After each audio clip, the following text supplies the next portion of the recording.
Good evening. I would like to call to order the business meeting of the Portland Board of Public Education. It is May 3rd, 2022, and we are meeting in a blended format with some of us here at Casco Bay High School and others joining us via Zoom. Mr. Superintendent, will you please call the roll? Yes, Madam Chair.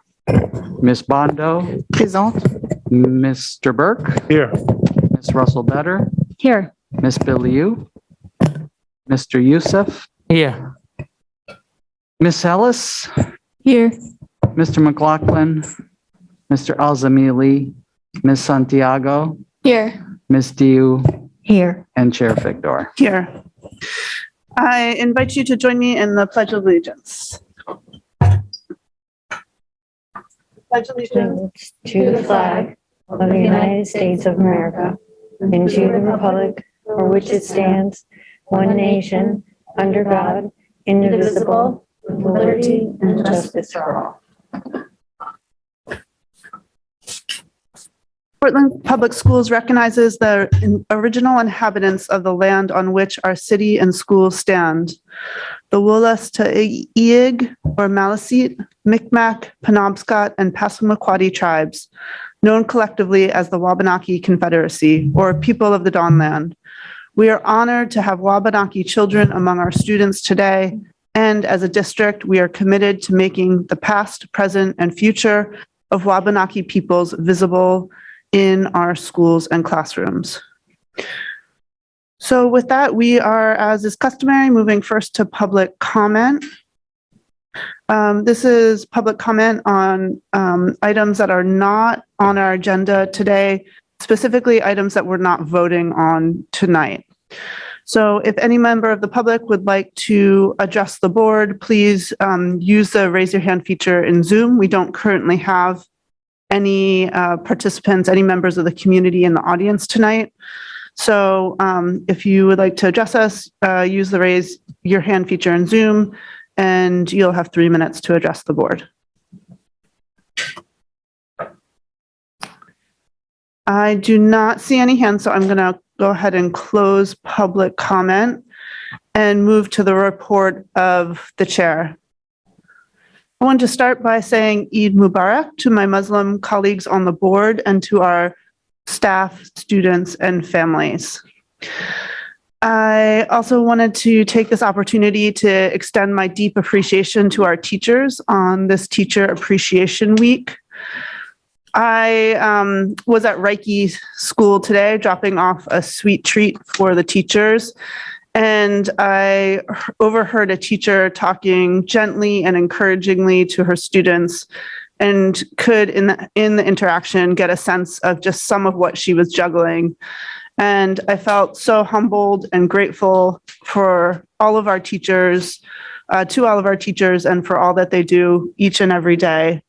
It was a joy, a moment of joy in my day to just see this interaction and understand that it's happening all over the district many, many times throughout the entire school day. So just want to express on behalf of the board our deep appreciation for all that you do.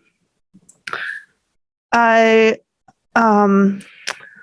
also wanted to take this opportunity to encourage my fellow board members, as well as our staff and the community, to speak out at the City Council's public hearing on the fiscal year 2023 school budget on Monday, May 16th. So not this coming Monday, but the following Monday.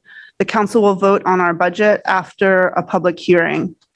The meeting starts at 5 p.m. and anyone who wants to speak will have 3 minutes to address the council.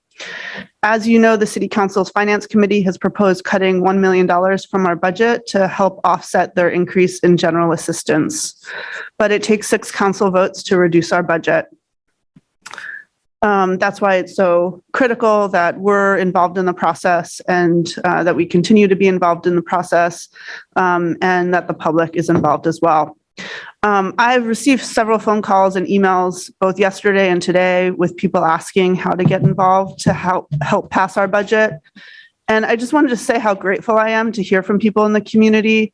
I'm happy to talk with you about the budget and to send you resources.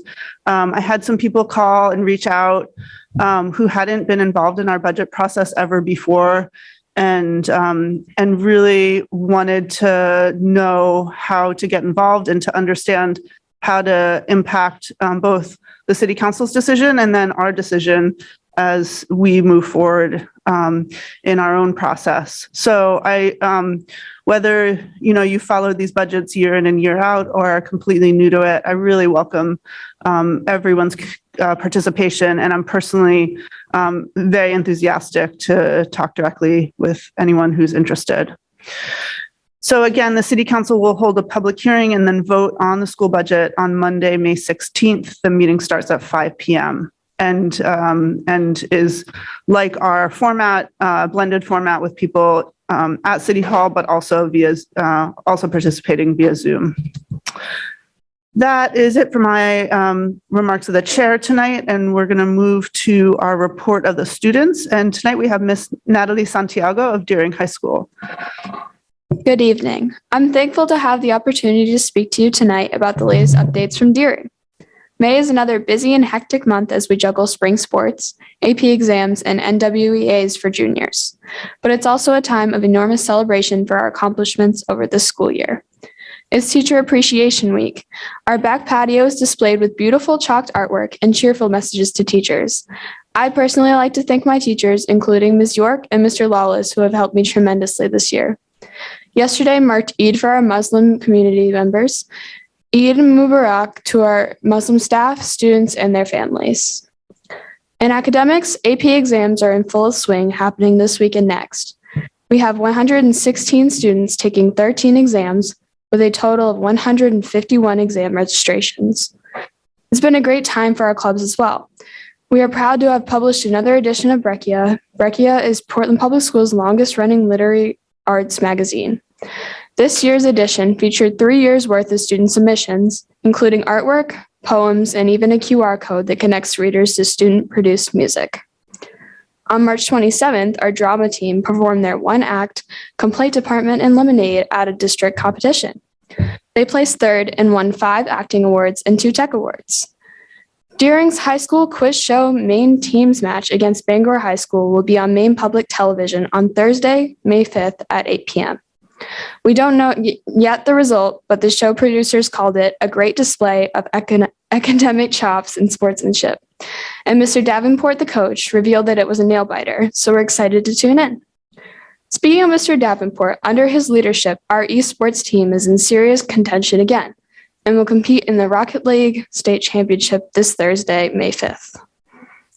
Spring sports are off and running this season as the Rams return for our first full high school spring sports season since 2019. Our teams and coaches are excited to be back competing and working hard together on the courts, tracks, ballparks, and fields, and we look forward to a magical May for all our teams. The Deering boys tennis team is off to an undefeated start, and our girls tennis team has battled close sets in each match so far. Girls lacrosse won its first game of the season versus Westbrook in a convincing fashion with a score of 13-3. Boys lacrosse has played some of the league's top competition to start the season and is starting to gel and is led by standout senior goalie Aiden Foss. Boys and girls outdoor track has also competed in 2 SMAA meets so far this spring and are off to fast starts. The girls' track team had a breakout team performance on Monday as the Rams won the meet with 72 points versus Sopo and Biddeford.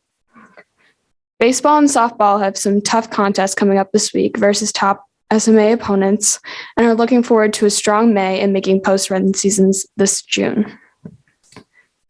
We've also begun the season of end-of-year celebrations.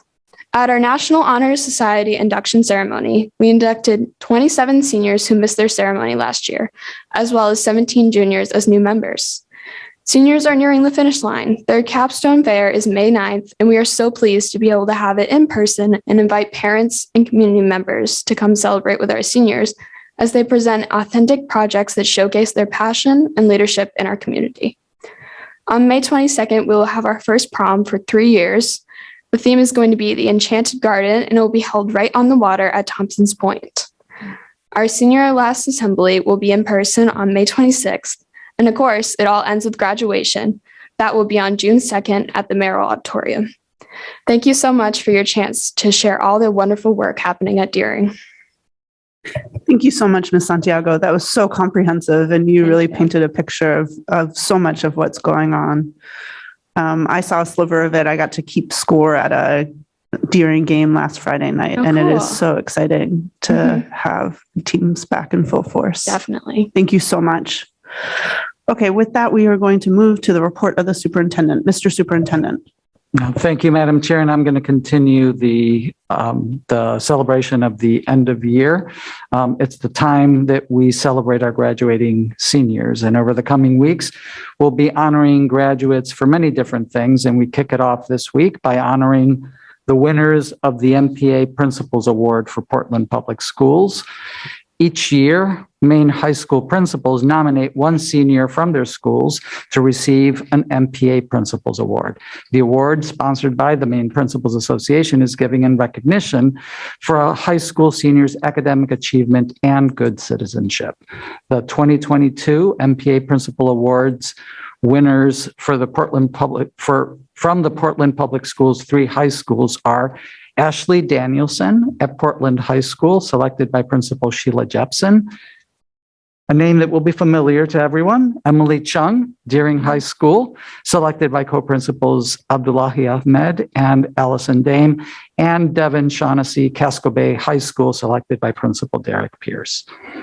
Next, I would like to mention and honor a few of our student athletes. I would like to highlight the Winter Portland Press Herald Athletes of the Year for Deering High School, Remigio Wani, who's a junior for boys basketball, and Megan Cunningham, senior in Nordic skiing.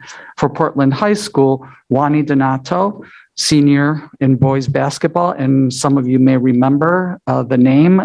He is the brother of one of our former student board reps, Christina Donato, and Maria Del Monte, a sophomore for swimming. These are some of the many accomplished student athletes that competed hard while maintaining their academic standing. I'm proud of all of our student athletes and grateful to their coaches and the many volunteers that make it possible for them to compete and grow as athletes, and more importantly, as leaders and teammates through their participation. Last week, we learned that Eugenia Fernandez Iglesias, a second grade teacher in Lyseth Elementary School Spanish Immersion Program, has been selected as the Teacher of the Year 2022 by the Ministry of Education of the Embassy of Spain. In recognizing Ms. Fernandez Iglesias, the Ministry of Education cited the Mini Chefs project that she created for her students. This is the second year in a row that a teacher in Lyseth's program has won the honor. You may recall that Jose Ivan Sabao Torrello, a fifth grade teacher in the Spanish Immersion Program, was chosen as the Teacher of the Year 2021 by the Ministry of Education, Embassy of Spain. And also Lyseth Elementary School itself won the Ministry of Education, Embassy of Spain's School of the Year 2020 award in the elementary school category. So Lyseth is really hitting it out of the ballpark. We were informed by the Campaign for Grade Level Reading, a program of the National League of Cities, that Portland Housing Authority, in partnership with Portland Public Schools and other community partners, is one of 20 finalists in their All-American City competition. This is a significant accomplishment and a testimony to the strong collaborative efforts that are taking place in our community. I would like to recognize our transitions coordinator, Molly Myers, for her work with Portland Housing Authority on this award, and our partners at ConnectEd for highlighting this award opportunity. As you may have heard, the Maine legislature approved in the recently finalized FY23 state budget universal community college access for graduates from the classes of 2021 through 2023. This provides an unprecedented opportunity to make access available to many more students, since it does not require FAFSA eligibility to receive the award. I had the opportunity to meet with Southern Maine Community College President Joe Cassidy and some of his senior leaders yesterday to discuss collaborative efforts, including how to operationalize this amazing opportunity for Portland Public Schools, present and future graduates. I would like to extend my best wishes to Portland Public Library Director Sarah Campbell, who will be leaving her post at the end of this year. Sarah and I have worked closely together over the past 6 years to implement numerous partnerships, both through our membership in ConnectEd, as well as directly looking for opportunities to leverage each other's strengths and support each other's needs. Starting this past week, as you heard from the chair, we entered the appreciation season in earnest. We celebrated National Administrative Professionals Day last Wednesday. Sunday was School Principals Day, and National Teachers Day is today.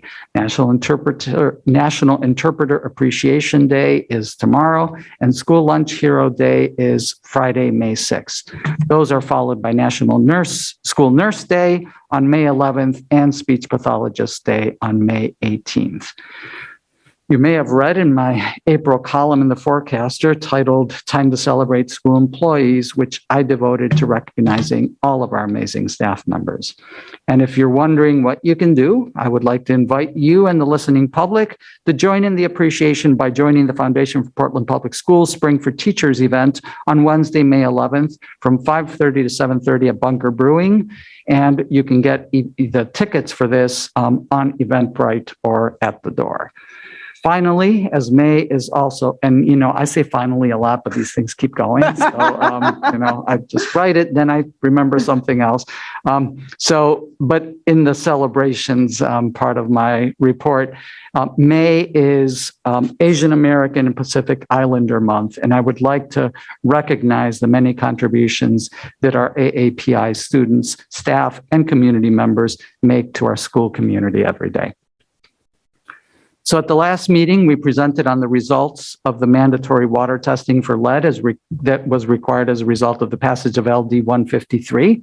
As a follow-up to that presentation, board members asked a couple of questions that we did not have immediate answers to during that presentation. And so attached to the packet are answers to the questions about previous water testing findings and how those elevated counts were addressed, as well as the total number of drinking outlets by building and by type. And I did hear at the beginning of the meeting from board member Russell Better that we did not include the actual number of students per building, so it was hard to sort of understand that ratio. So I've shared that information with Ms. Russell Better, and if anybody else would like to see it, I can also forward it to them. So that concludes that portion of the presentation. I'd like to move next to our school reopening update. As you know, this is a regular update on how we're working to keep our students, staff, and our healthy, and our schools open for everyone. And we've been doing this for the past 2 years now. Year and a half, almost. We provide a comprehensive update at our board meetings. As you know, there's been a significant uptick in cases over the last couple of weeks. Our pools last week, which we'll get into in more detail later, were around 5% positive, and county data that's being monitored by Dr. Gita is showing some concerning trends. Before the April break, the DOE notified us that at Maine CDC's advice, they were going to discontinue pool testing the week of, after the week of May 17th. So next week, the week of May 9th will be the last week that the state is providing testing. That leaves us with only 4 weeks without testing, the week of May 16th, the May 23rd, May 30th, and June 6th. The week of May 30th also includes a holiday, as you know, so half of our schools would not have tested anyway. So according to the Maine DOE, the tests are able to identify the new variant. However, pool testing is less effective in reducing the spread because of the speed of transmission of the new variant. Last fall, we expected a 3 to 5 day incubation period. So that allowed for the full week to pass from, one test to the other, but it's currently approximately 1 to 2 days. So this means that pool testing is not able to identify cases before they've already spread to others. Pool testing was designed to prevent the spread of COVID, but with the incubation period, it's only identifying new cases. It's not really helping us to prevent the spread. So as I discussed at the last meeting, we met with our, at the time I said we were going to meet, we've since met with our medical team to develop guidelines for moving forward. And after careful consideration, we've decided not to attempt to continue pool testing when the state program ends. While we have pool testing, so, obviously this week and next, we will continue to use it as we have to date to identify positive individuals and as a monitoring data point in our ongoing review of COVID prevalence in our schools. While we still have it, we will recommend and encourage students and staff in a class where someone has tested positive in pool testing or was in school prior to testing positive at home to wear masks for 5 days from the time that they learn of the classmates or staff members' exposure. So after pool testing ends, and given the current rise of COVID-19 and wastewater detection and pool testing, we recommend all staff and students mask inside schools to limit the spread of COVID-19 and the associated school absences resulting from that. While this is not a mandate, masking in school, we believe, will reduce the spread of transmission during this period of increased COVID-19 rates. We will continue to monitor local data to inform mitigation strategies.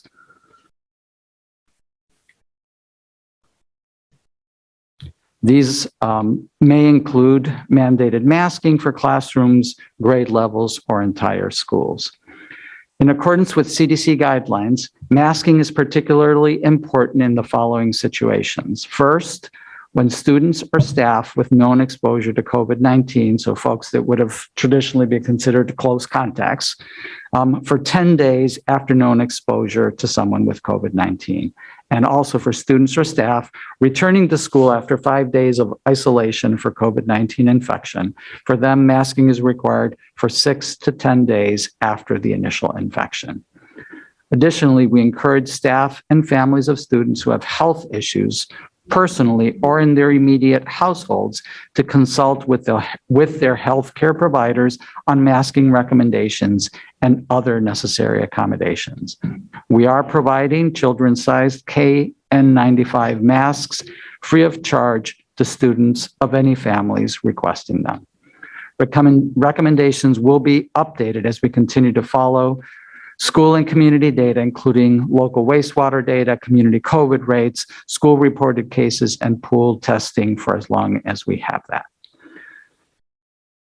Suffice to say that it's important for people to stay home if you are sick. Anyone with COVID symptoms should be tested for COVID with rapid tests at home or a PCR test. For rapid tests at home, we recommend testing twice prior to school return, at least 24 hours apart. If negative, they should still remain at home until symptoms have improved. If positive, they should follow the CDC isolation guidance, which is 5 days out until symptoms resolve, wear a mask for an additional 5 days when returning to school, and of course, notify our school nurse if you test positive. It's also important, as I mentioned earlier, that you wear a mask if you are a close contact.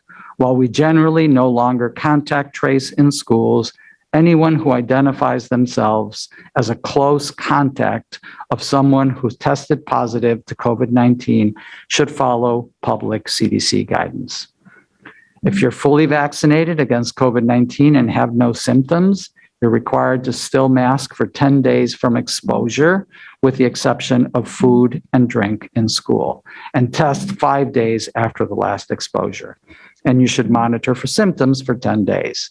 If you're not fully vaccinated and do not have symptoms, the CDC recommends serially testing every 1 to 2 days for 5 days after exposure and masking for 10 days from the time of exposure, with the exception of when you're eating or drinking in school, and monitoring for symptoms for an additional 10 days. Anyone with symptoms, vaccinated or unvaccinated, should stay home and test for COVID-19 if you have any symptoms. You should have at least 2 negative rapid tests at least 24 hours apart. Please contact your school nurse before returning to school. I want to talk a little bit about rapid testing, because as an alternative to pool testing, the Maine DOE and CDC are recommending frequent rapid testing, and you saw that incorporated into some of our recommendations just now. They will make up to 6 tests available per student and staff member across the state, and we've ordered and today received our first shipment of rapid tests. We are in the process of determining the best way to distribute those tests to members of our school community in the next week. So I just want to review the CDC's current guidance about the use of the rapid tests. So they're to be used for symptomatic testing, so testing of students and staff who develop symptoms consistent with COVID-19 while they're at home. Under this approach, students and staff would self-test when symptoms develop. Individuals may wish to test serially, meaning every 1 to 2 days, while symptoms persist if the initial self-test is negative. You can also test to stay, and serial testing of asymptomatic, unvaccinated students and staff in public and private preschools who have been identified as close contact of a confirmed COVID-19 case, and also post-vaccination screening. So testing of students and staff following a 5-day vacation period with testing occurring prior to the start of school, and again, 3 to 5 days afterwards. This last point obviously is no longer germane. We did recommend that families that had access to testing do so before returning to school after the April vacation. And we did have a significant number of cases that were reported of students who tested and did not come, and those will be in the data that you see in a little bit. And, obviously anyone who's out of school for an extended period of time, for example, if you're on a family vacation or something along those lines, should, again, if possible, test before returning to school. So as far as symptomatic testing goes, we recommend that anyone who is symptomatic should be tested for COVID at home or with a PCR test. If negative, they should remain at home until symptoms have improved, and if positive, they should follow the CDC isolation guidance. If testing next, if exposed to COVID but with no symptoms, so we talked a little bit about this before. Again, while we generally don't contact trace, anyone who identifies themselves as a close contact of someone who tested positive should follow CDC guidance with an additional option to serially test and remain in school if unvaccinated. And I'll parse that out some. If a close contact and vaccinated, if up to date on vaccines and no symptoms, mask for 10 days from exposure with the exception of food and drink in school, and test 5 days after last exposure, and then monitor for symptoms for 10 days. If close contact and unvaccinated, or not up to date on vaccines, if you have no symptoms, serially test every other day. Serial testing allows a student or staff to remain in school after exposure. However, student or staff need to follow CDC recommendations for community quarantine outside of school for 5 days and monitor symptoms for 10 days. And finally, if a close contact and tested positive to COVID-19 in the past 90 days, mask for 10 days and monitor for symptoms. So for all close contacts, if symptoms develop during the 10-day monitoring period, they should again test immediately. And of course, if the test is positive, they should follow CDC isolation procedures at least 5 days out or until symptoms resolve, and wear a mask for 5 days when returning to school. As always, I will take this opportunity to stress the importance of continuing to monitor ourselves for symptoms of COVID, because symptomatic individuals will possibly be unmasked. It is all the more critical that you stay home if you have any COVID symptoms. Please inform our school nurses if you suspect that you may have come down with COVID, and they will help you to understand the timing and options for testing and quarantine. So next, I would like to review our key data points. As noted earlier, we don't have a specific threshold at which point we would return to masking, but we are continuing to monitor our own in-school cases along with county and city level indicators to make those decisions. At this time, despite the significant uptick in cases over the past 3 weeks, which of course included a school vacation week, our indicators are still manageable with the precautions and recommendations that I mentioned earlier. On to our customary slides. We'll begin by updating you on student and staff attendance. As you can see, our attendance has stayed generally consistent with the familiar patterns of attendance for the different grade spans. And this is also true for staff attendance. We have been reporting data by grade, and you can see in the next slide that there has been a marked increase in the total number of cases, but there's no significant pattern that we can associate with a specific grade band. So we don't see like high schools are where all of the cases are consistently happening, or, the middle school or the elementary school. There's, a grade in each of those spans that has a large number of cases. So we don't see anything specifically there. And finally, we have a comparison to the county. And again, you can see that there is an uptick in both places. So there's nothing that would suggest that what is happening, in our schools is any different from what we're seeing in the community overall. So moving on to our analysis of our cases, we had a total of 65 cases this past week, which is up from 20 the last time that we reported. And we also have, 37 cases that are reported from the week prior to going on vacation. So the 65 cases are both what we had last week, as well as cases that were reported over the break. We also had a marked increase in the number of positive pools. As I mentioned earlier, we are approaching the 5% positive, 5% of our pools being positive. There were, you can see this on the next slide, there were 2 classes where there were positives for 2 consecutive weeks and a minimum of 5 positive cases in the class over that period, so combined.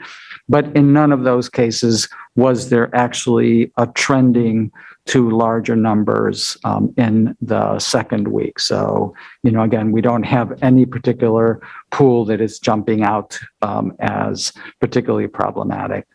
So in concluding, as I've said throughout the pandemic, it takes all of us working together to keep schools safe for students and staff by listening to our medical advisors and public health officials. And I'm incredibly grateful to Assistant Superintendent Townsend, to Dr. Gita, and to Nurse Tina for their thoughtful and proactive thought partnership as we've entered this next phase of the pandemic.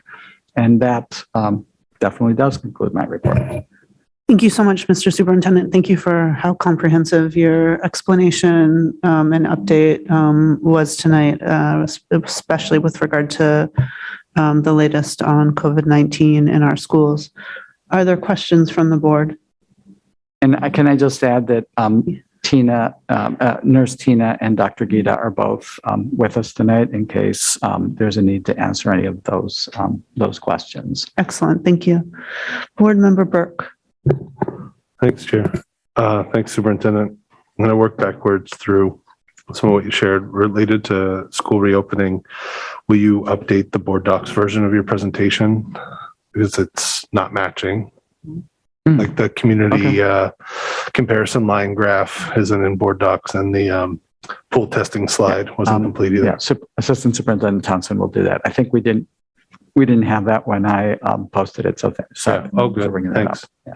Related to the rather exhaustive testing and close contact protocols, is there something equivalent to like a yes/no flow chart that is going out, or something simple versus a very text-heavy version of what to do? Yeah, I mean, we need to work on that. These are Yeah. our recommendations that are, just changed over what I had this weekend as a result of, our monitoring of the different data points. So Dr. Gita and Nurse Tina made some changes to it. So we don't have the actual flow chart or, sort of explanation of it. I do believe, and, Tina can speak to this, that our nurses understand this fully. And so they're helping to operationalize it at the school level. But, for somebody who wants to just be able to, I realize that was super text heavy. So yes. Okay. I appreciate everything you said about the moment you're in, of even how it's shifting and getting updated. So not trying to be hard-handed, hard-headed either at the same time there. On the lead levels, I have two questions. In the attachment in board docs, is page 4 just a list of all the fixtures that are in our buildings, or all the fixtures that had tested for elevated levels? Those were the fixtures that tested for elevated levels. Okay. It's not really clear in the attachment that that's what we're looking at. And then and if you saw this, or if you said this, I apologize, but where are we in the retesting process? Yeah, I didn't say that. We are in the queue. We've, contracted with our company that's helping us to do that. We've got the supplies. We're retraining our folks. Our goal is to have, all of the testing in the labs by the end of May. Just to sort of help you to, recall this, the state program has to be completed by May 31st. So right now there is a tremendous backup in the labs. So we're looking to do that at the, by the end of May, and to be, ready to go in the queue as soon as the state labs have some additional bandwidth. Okay. Thank you. That's all my questions. Thank you, Board Member Burke. Board Member Bondo. Thank you, Chair. Thank you, Superintendent, for the presentation. So some of my questions, both Burke already answered, so I get some already asked, so I got some answers already about the water retesting time frame. So I have a question about the vaccination rate among the staff, and if we have some of the rate for students from the state, then we can be updated with that. So staff rates have not changed in the 96% range is my recollection. We can look at the state data, have not looked at that recently. I'm not even sure that they're publishing it anymore in the same way that they were early in the school year, but we can look to Okay. see. Yeah. Please. And also from the nurse, because I understand we have some vaccination site on each school. So I just want to see as the trend is going with some vaccination from our students. So we see students coming, or is a increase of student participation, or is a decrease of the vaccination from student attending those sites? And Tina, can you also, I don't know if if the state data is still updated with, the student vaccination rates by county and so on? I don't know the state vaccination rates. I know the high school nurses have looked at the vaccination rates at the high schools, and they are in the high 70s, I think, at 70% at all the high schools.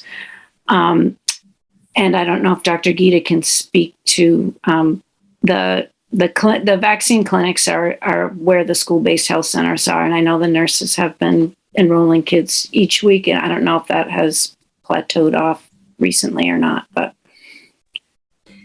We're providing boosters for more students currently. So the school nurses are certainly connecting families to our high school clinics for that reason. And we're still doing primary vaccine series at King. Our Portland High School clinic for COVID vaccines has vaccinated some family members as well, and siblings who are younger than high school age. Okay. Thank you, Doctor. Are we providing boosters as well? Yes. So we're providing boosters in the school-based health centers to anyone who's eligible as a student. Okay, just a quick sub-question. Are we collecting data, in our site to know the numbers of students getting the vaccination in our clinic site?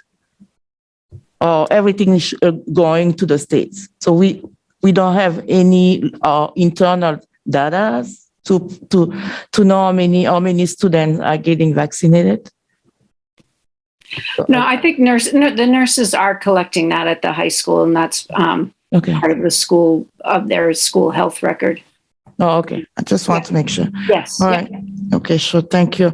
So for the way we have the pool testing ending in May, do we have any recommendation for the athletes on the sport, or they're just going to follow those protocols that we're going to put in place?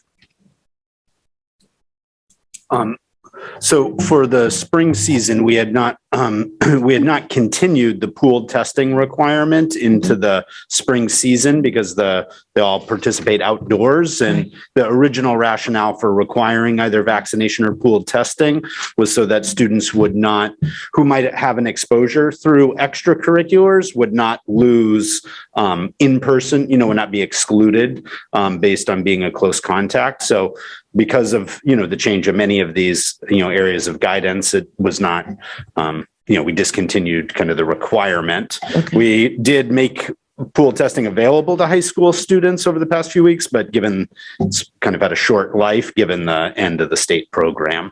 So they have been doing some pooled testing for high school students since we've returned from break, but there's only a couple weeks of it, given that next week will be the last week. Okay. Thank you so much. I'm done. Thank you. Thank you, Ms. Mondo. Ms. Santiago. I'm just speaking from my perspective. I know of a sports team at Deering who had one positive case today, and I know that the teammates who were exposed had to take a test today. So I was wondering if that's still going to happen, or something similar like that is going on. It's this in some ways the same way we had an elementary classroom in the district where there were a couple of cases. And so we're monitoring, we appreciate that. I know exactly what you're talking about. So thank you for bringing that up, Ms. Santiago. But it's just part of our efforts to do some of the kind of serial testing when we know there's an area of concern with the rapid testing. So we were concerned that they shouldn't play today if there was evidence of further spread. Fortunately, there wasn't. So the game moved on. But we're continuing to monitor with our tools that Dr. Goodall has established for us on kind of by home rooms where we're seeing, the data that we see here. So we'll continue to try and utilize that to try and keep everybody safe and keep things running as normally as possible. Perfect. Thank you. Thank you, Ms. Santiago. Would Ms. that be an example of the test to stay approach to using those rapid tests? Dr. Gita-Tina? Yes, I guess with the case Ms. Santiago was, that was just, because there was going to be a game and everything, we wanted to kind of jump on that. But yes, in another case, we are going to do a couple of, serial testing for a particular classroom. So yes, that would be following those recommendations. Thank you. Ms. Russell-Better. Thank you, Chair. Superintendent, I just had a couple of clarifying questions. One about the rapid tests. I know you mentioned that it sounded like maybe that was the state protocol or recommendation. Was it to give up to 6 tests? Was that per student? That's what they've provided us. Okay. Oh, that's what they provided. Per Okay. student and staff members. Okay. And so I know you said it hasn't been determined what the mechanism to do that. So I understand that, but I just was wondering if the goal was for that to be, does that just mean we would be trying to get those out to families to use for the rest of this, like everybody would be provided those 6. That would be the goal. I know you have to figure out the details, but. Yep. Okay. That's exactly right. Okay. Thank you. And then I just had a question and comment, which maybe if Steve is here, this might be more for him, Superintendent, just on the drinking fixture page here. I just was looking at the list of bubblers, water fountain, bottle filler, and water dispenser. I just wanted to clarify.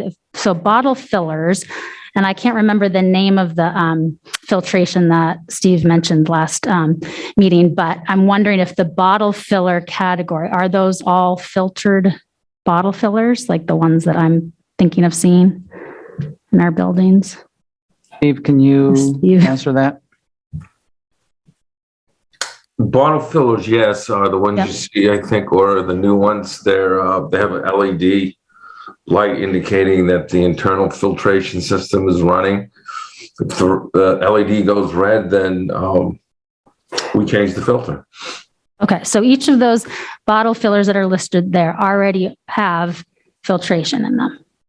Yes. Okay, so I just wanted to say I was really pleased to see because, and the reason I'd asked the superintendent and I had meant to ask prior to the meeting, so I apologize for that, but I didn't have the numbers of students per building because I was trying to look at that best practice number of 200, one filtration system per 200 students. And so when I looked at the numbers the superintendent provided about numbers of students in buildings, I mean, it looks like we have really that number of filters. So I was really pleased to see, and I mean, I think maybe looking at each building, there might be a little bit of tweaking, but I think I counted up about 30 filters, which seems to be about the ratio of the number of students in our district. So I just wanted to share that I was really pleased to see that because that to me says, it doesn't mean we don't have any, here or there ways that staff and students are getting water. But for the most part, I would imagine that the water that students are drinking from are already coming from largely those filtrations. So I was just wanting to point out that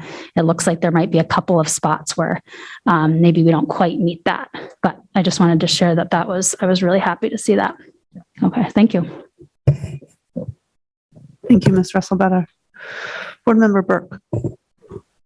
Yeah, thank you. I need to return to this page 4 on the lead attachment because the math just isn't adding up for me.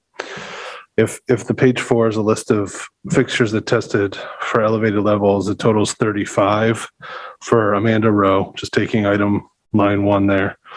But in the previous packet, it was 11 that was testing for greater than 4 parts per billion with 44 fixtures tested.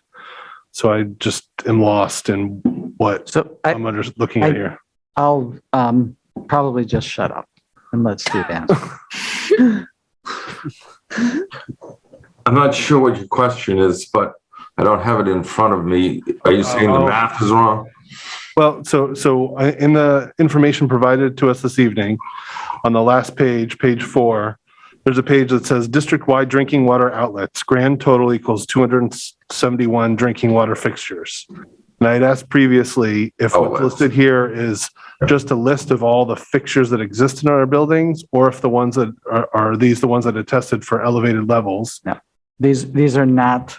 I'm sorry, I totally misunderstood your question. I thought you were asking earlier about the other pages, which were the ones that showed places that had previously been tested. This was the response to Ms. Russell-Better's question of how many,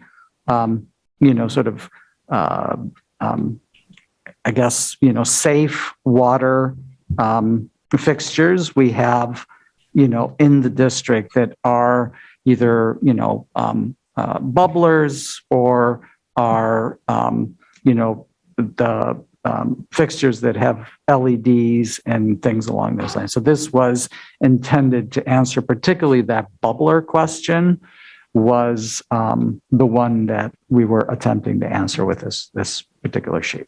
Oh, okay.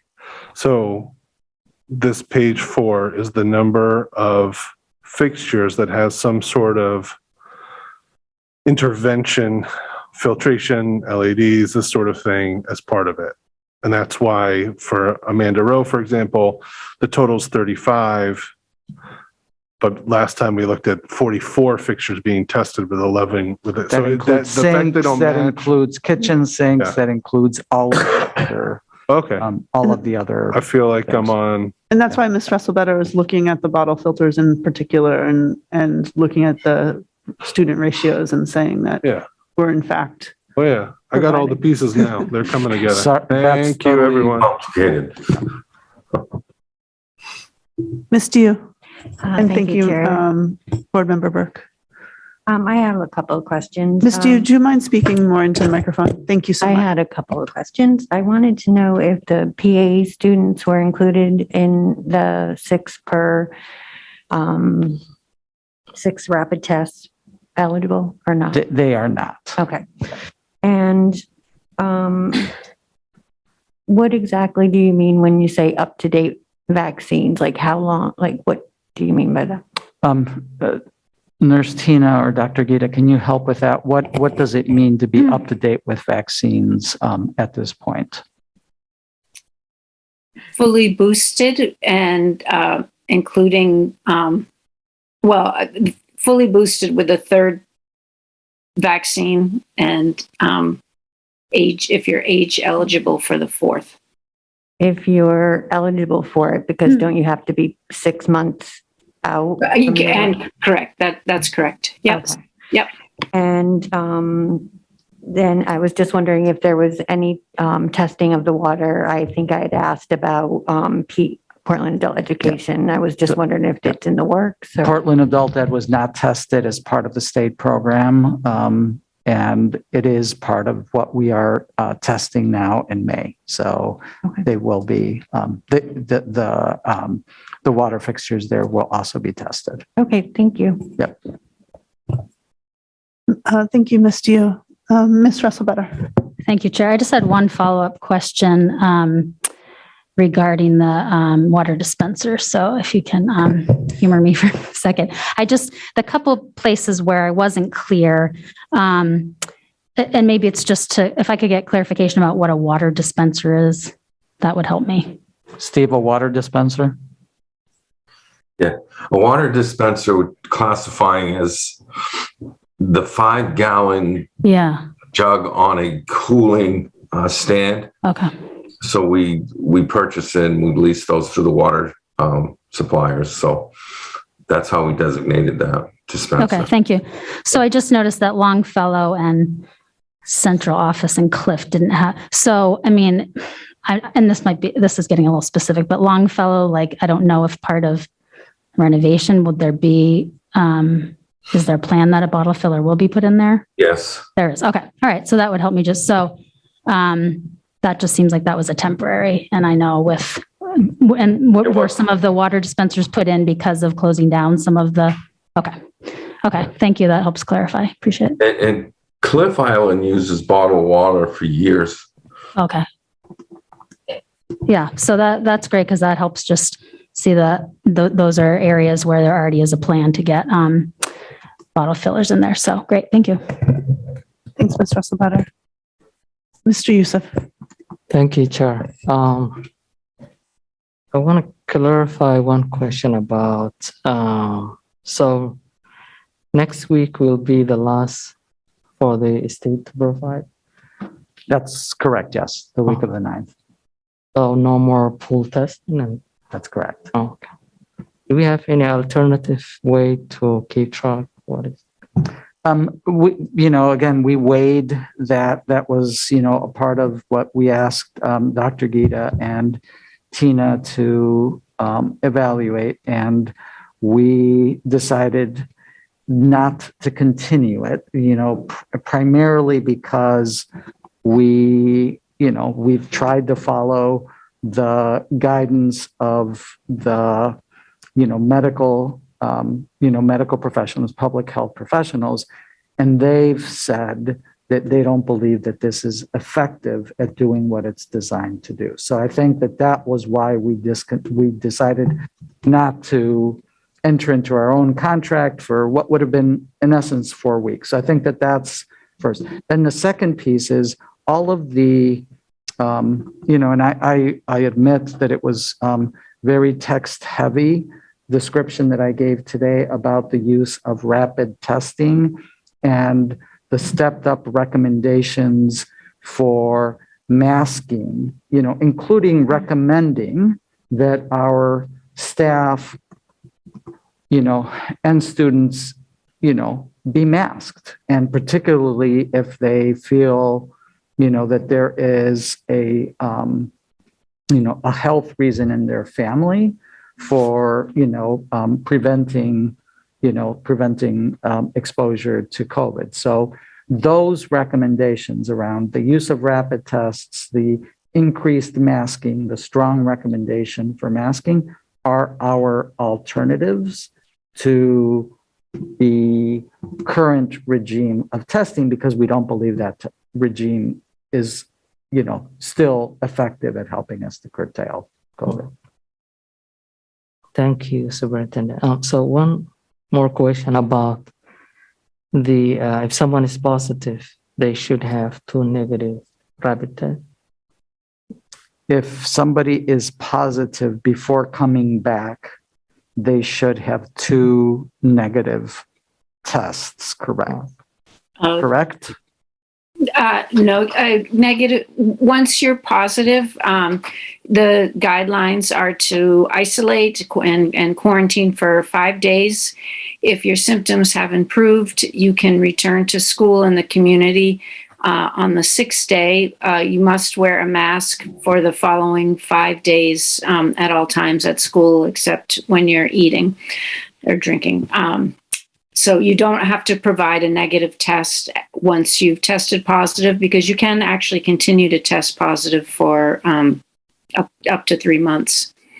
Oh, thank you. Yes. And now one last question. If family members, if a student is positive, we want to check the family members. Are they still coming to the clinic, or we send in home testing? If a family, if a parent wants somebody tested at school because of somebody being positive at home, they should reach out to their school nurse. We can do that at school. We'll also be sending home these at-home tests, and so some of that testing could also happen at home. Thank you so much. And I want to just, I think everybody knows this, but in addition to the tests that we're able to provide, there are multiple other ways in which you can acquire rapid tests, through the 1-800 number. And, I don't remember all of the different, sort of sources that exist, but there are other sources to get additional testing. So, I think it's great that the state is making these available, but that's not the only supply that's available. Thank you so much. Thank you, Chair. Thank you, Mr. Youssef. I just don't see other questions from the board. I just have 2 questions, and one might be more of a comment. But I just encourage, my initial question was, how are we communicating the latest COVID recommendations, and other board members asked you that as well. But I think it's challenging to just stay abreast of the latest, right? The pandemic continues to evolve. The medical recommendations continue to evolve to some extent. And I understand that when kids are having symptoms, they're interfacing with the nurses, or their families are, which is great. But I'm guessing that a lot of families are dealing with situations in which they or their children are close contacts. And so just ensuring that we're getting this information to students and to families so people are equipped with it. I think it's, like I said, it's hard to stay abreast of the latest. So I know we're working in that direction, but just to emphasize it. And then my question is about how rapid tests will be distributed. And we're still working through that. Okay, fair enough. All right, well, thank you so much for your update. Thank you, Dr.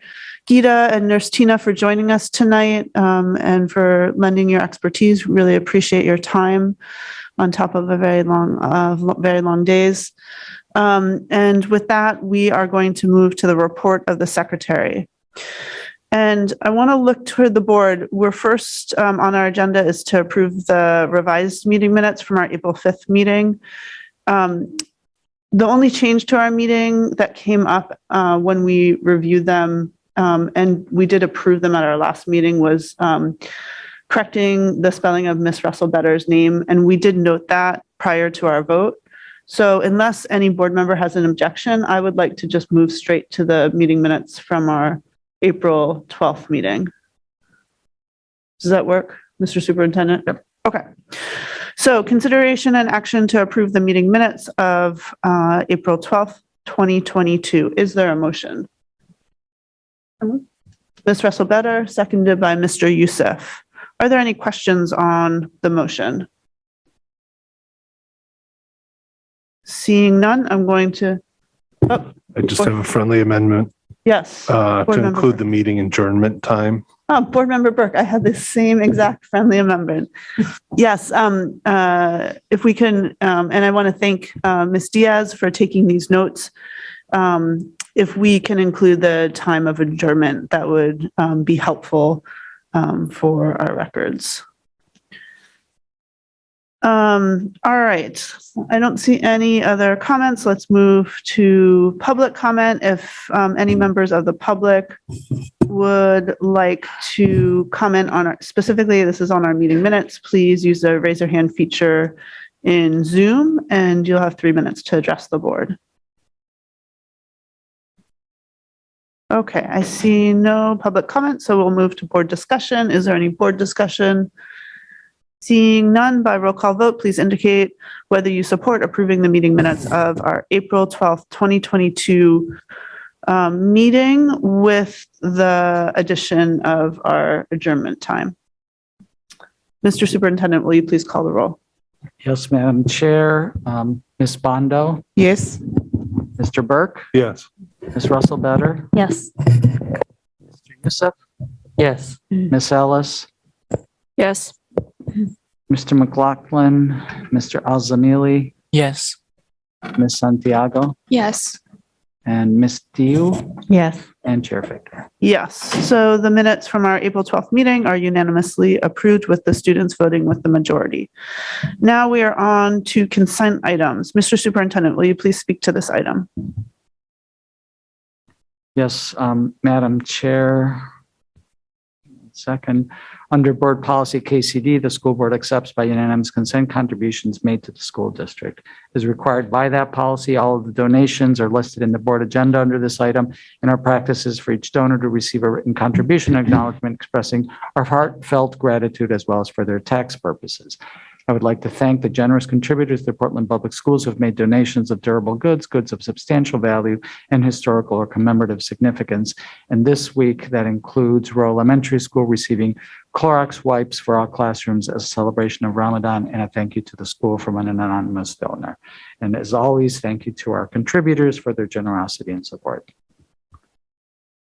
Thank you, Mr. Superintendent. Okay, now we are on to old business. Approval of District Advisory Building Committee recommendation that the Board of Public Education authorize the use of the remaining $187,057 from the Lyseth project and $837,202 from the FFE furniture, fixtures, and equipment budget, a 37.4% reduction to settle delay claims and pay for new work costs brought in by permitting requirements at the Reiche Buildings for our future renovation/addition. Is there a motion? Ms. Russell Better, seconded by Mr. Lyseth. Mr. Superintendent, will you please speak to the motion? Yes, and I'm going to speak to this motion and the motion associated with the reallocation for Presumpscot all at one time. So you don't have to come back to me to say the same things for the other one. It doesn't mean that the outcome is the same, just that, I'm just going to speak to all of them. And then actually, we have our Harriman team and obviously Mr. Stilfen also here to actually walk through a sort of a more detailed presentation on this. But let me just start by just reminding everyone that in November 2017, Portland voters approved the issuing of a $64.2 million bond to renovate Longfellow, Lyseth, Presumpscot, and Reiche elementary schools as part of the Buildings for a Future project. And since that time, staff have been working to advance the 4 renovations. To date, as you know, work has been completed on the Lyseth renovations, which started in 2019. And then last spring, as a board, you approved going out to bid for the 3 remaining schools. Over the spring and summer of 2021, contracts were approved for the successful bidders for Longfellow, Blaine Casey Construction, Presumpscot, Great Falls Construction, and Reiche Hardy Pond. Over the summer and fall, the projects encountered significant permitting delays, and as a result of those delays, projects fell off of their original schedules. Some of the delays also resulted in new work being required in order to satisfy the permitting requirements. The delays and required new work resulted in claims being filed by all 3 contractors. Since November, when the substantive final permit approval was received, staff and the board's approved architects, Harriman, and our owner's representatives with CHA have been reviewing and negotiating those delay and new cost claims. In March, as you'll recall, Harriman and CHA presented as final reviewed delay and new cost claims totaling $793,992, of which $504,221 was for Longfellow and $289,771 was for Presumpscot.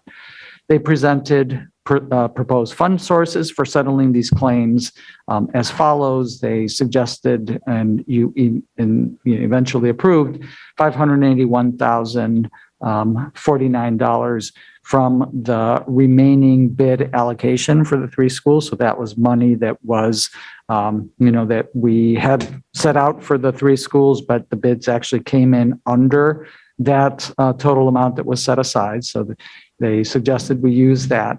In addition to that, we had some money left over from the Lyseth projects. I think it's important to also, help people to remember that we came in under budget on the Lyseth project to the tune of almost $500,000. And so, $212,943 of that original claim came from the remainder of the Lyseth project, which leaves us the $187,057 that we are asking to use today. So that recommendation was approved by the District Building Advisory Committee, and it was forwarded to you. You held a first reading on March 15th and approved the recommendation on April 5th. Now, immediately following that approval, Harriman and CHA informed us that the Presumpscot claim was not final. Subsequent to the board's approval, the contractor filed additional claims in an amount close to $200,000 for electrical and mechanical contractor costs. Those claims were reviewed by staff and our legal counsel, and on April 21, those claims for a total of $170,000 were reviewed and recommended for board approval by the DABC, along with a final claim for the Reiche School renovations in the amount of $1,024,259 for a total claim of the 2 combined of $1,194,826. This sequence, from staff to DABC and now to the board, is consistent with the governance structure that was established for the BFOF projects in 2018. So as a result of that recommendation, tonight you're being asked to approve, and that's the first motion that you are dealing with, the use of the remaining $187,057 from the Lyseth project, and an additional $837,202 from the FF&E, so the furniture, fixtures, and equipment budget. So that amounts to a 37.4 reduction of the total available for the 3 schools, to settle the delayed claims and pay for the new work costs brought on by permitting requirements at the Reiche Buildings renovation. And, subsequent to that, the second motion that you will be asked to make and then vote on is authorizing the use of $170,567 from the FF&E budget. So another 7.6% reduction on top of the 37.4 for Reiche to settle the additional final delay claim brought on by the permitting requirements at the Presumpscot Buildings for a future renovation. So that's what you have in front of you today. And we have our Harriman team here today to walk through more details. The presentation is in your packet, has been updated a couple times along the way. So I'm going to turn it over to Lisa Sowen and Mark Lee to walk us through this presentation. Very good. Thank you, Superintendent, and good evening, everyone. It was, I think, roughly about a month ago that we presented the first piece of the delay claims, and so we're here to update the process as the superintendent suggested. We're here to answer any questions as well, and so I will start the presentation. See if I can get that to the correct start screen here, and I'll continue to look to see if there are any hands raised or pause at the end of each content area.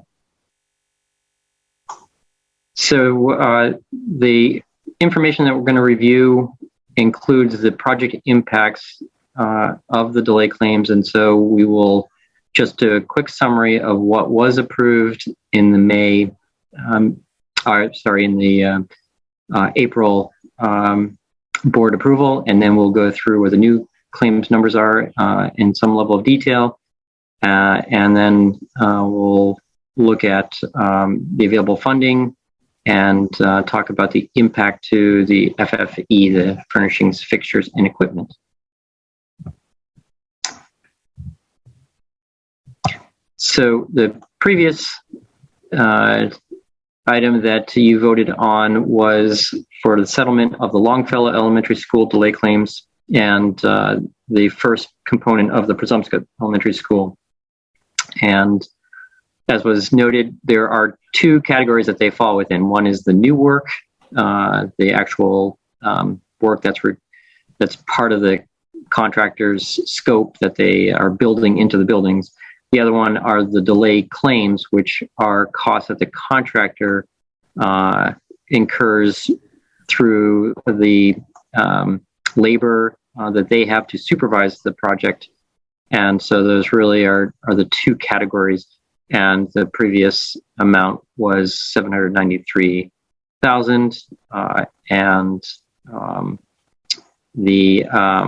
So that is the total from the previous. And so I'll move to the board funding of that.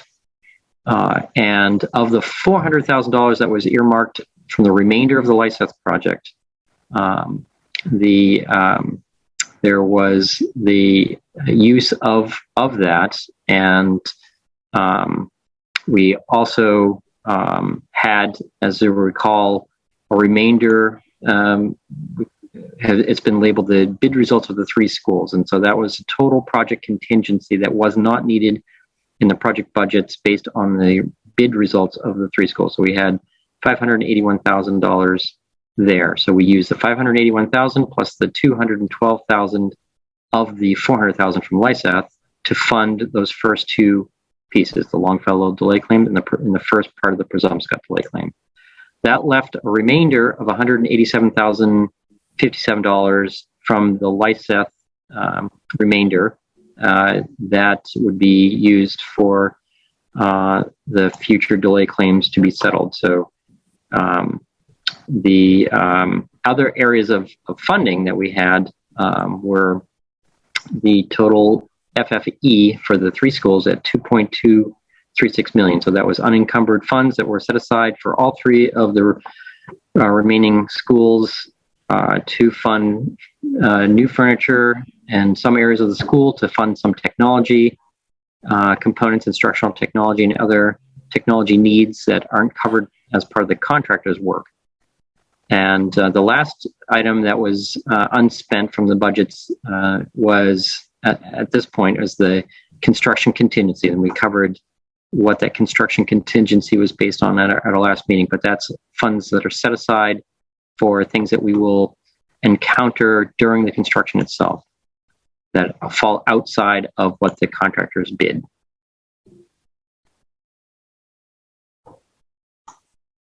So then, ones that we're here to talk about today or to present in some level of detail, we now have finalized the Reiche delay claim and new work costs. And that started with an initial claim for the delay claim itself, somewhere between 900,000 to $1 million. And through subsequent review by CHA, Portland Public Schools, and Harriman, reviewing backup material for substantiating those costs, and further discussions with the contractor and the subcontractors, the final delay claim for the Reiche school was amounts to $719,000. The new work associated with the permitting is started at $225,000, and that has had a few additional items added to it as the contractor worked through the total costs for that new work, and it was just above $300,000 in the final tally. So the total Reiche claims for the delays are just over $1 million, $1,024,259.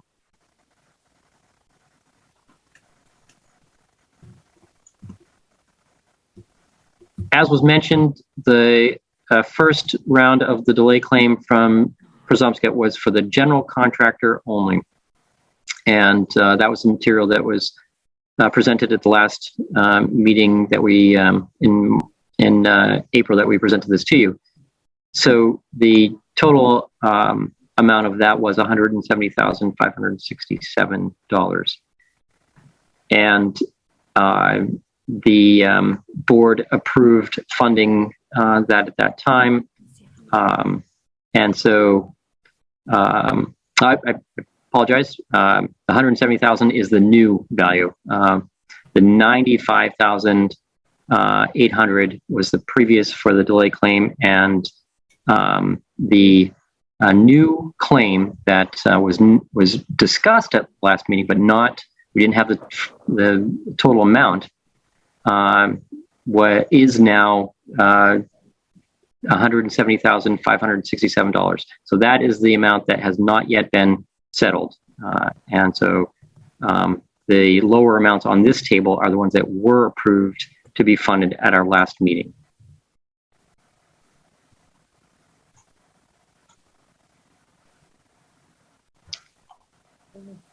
And so the summary of both, yep.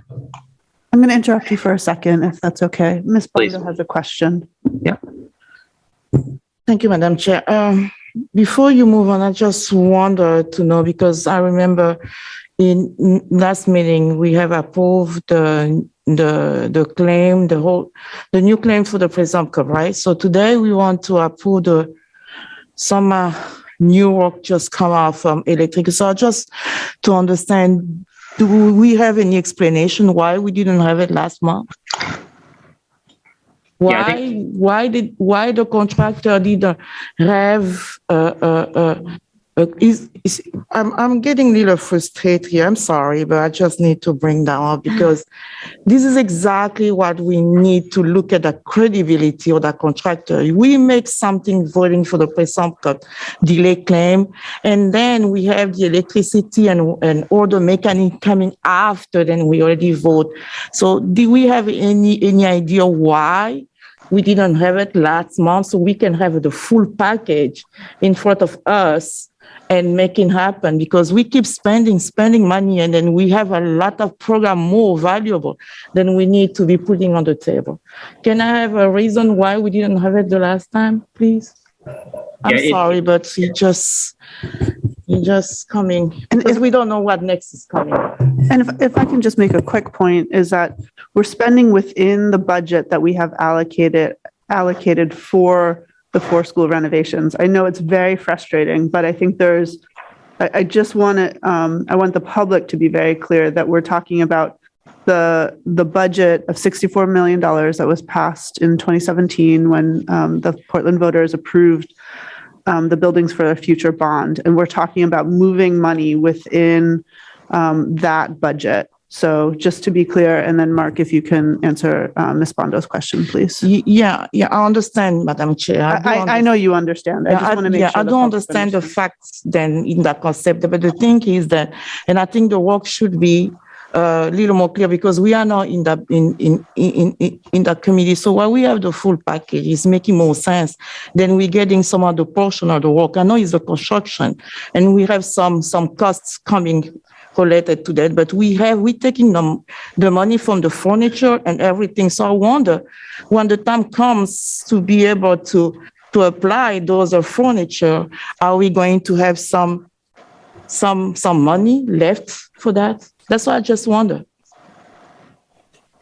So Mark, if you can answer Ms. Bondo's initial question first about, I think we'll get more into whether there's enough funding for FF&E, but if you can answer Ms. Bondo's first question regarding how we ended up with an additional claim after we had voted, after the board had what we thought were at the time, when they're in our board packet, claims for the final claims for Presumpscot.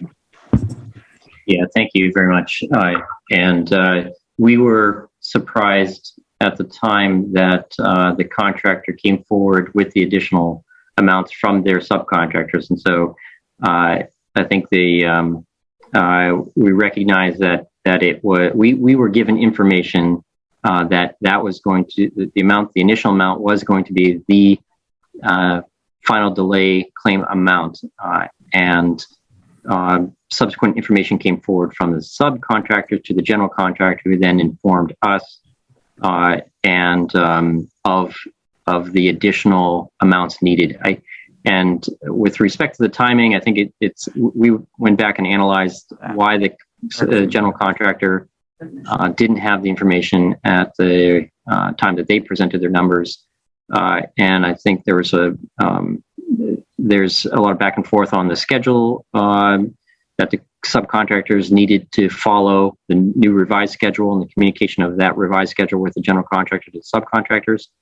And so I think that communication between the general contractor and the subcontractors didn't sort itself out in a timely fashion, and that contributed to the general contractor not realizing that there were additional amounts that were going to be brought forward. So it was a surprise to us. Subsequent to finding that information out, we have been extremely thorough in both evaluating the cost, but also understanding that all costs are accounted for, so that there are no additional surprises, because it does hurt the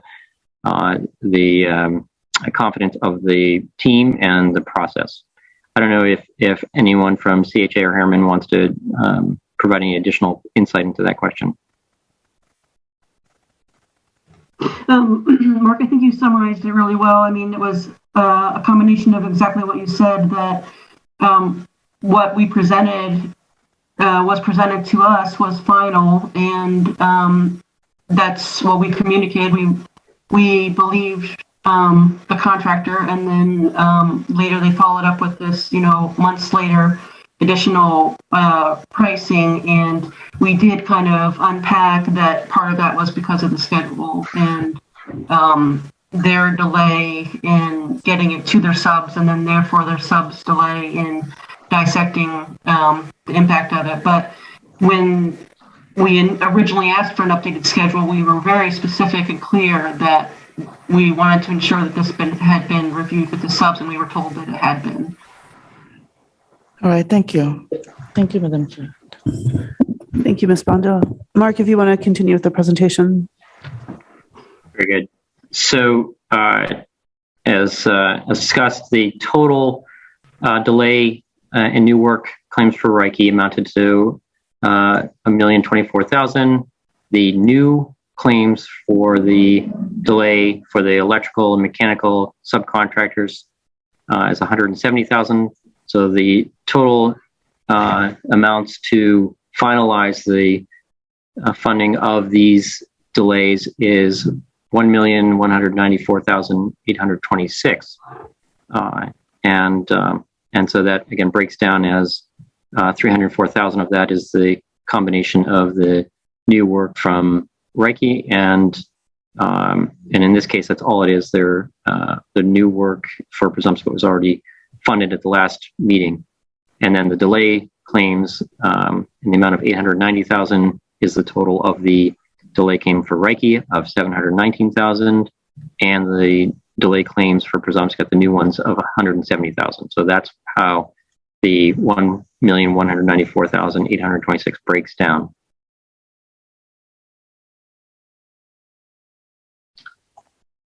And so this summarizes both the first round of delay claims that were settled in April and then the ones presented tonight.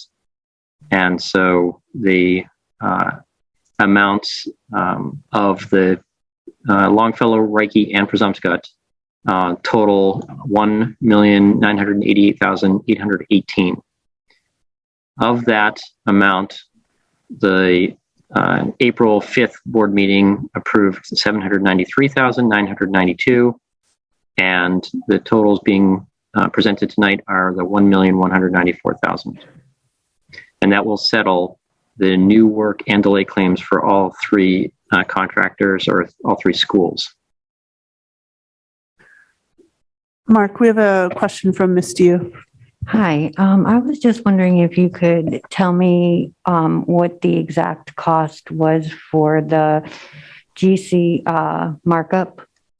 That was my problem from last time when I didn't vote, but I was just curious what it was this time on top of that. Very good. So the general contractor's markup is an amount that is negotiated with the contractors, and it is slightly different for each of the three different schools. Laura, I don't know that we have that amount at the tip of our computers here. What the amount is. So what we have negotiated on each project for these was... Laura, it's a little bit hard to hear you.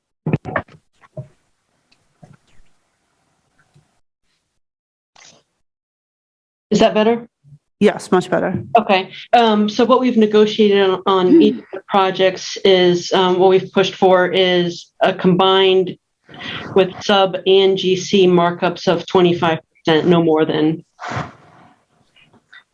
And that's an amount that's the no more than that amount is sort of a standard that's used in school construction through the state process. And so that's sort of what that benchmark has been established from. And I think what we've been able to do is get it at that or slightly lower. But that overhead is for the contractors' cost for things not related directly to their work in the field itself.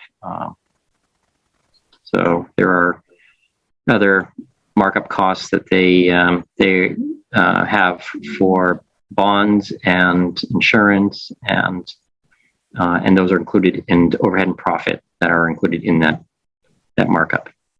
Thank you. Thanks, Mark. You can go ahead with the presentation.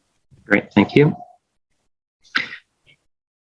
So we, in the first part of the presentation tonight, we talked about the available funding to absorb the delay costs. And as we discussed, we had used some of the $212,943 of the $400,000 that was the remainder from the Lyseth project that we're looking at. So that left us with $187,000.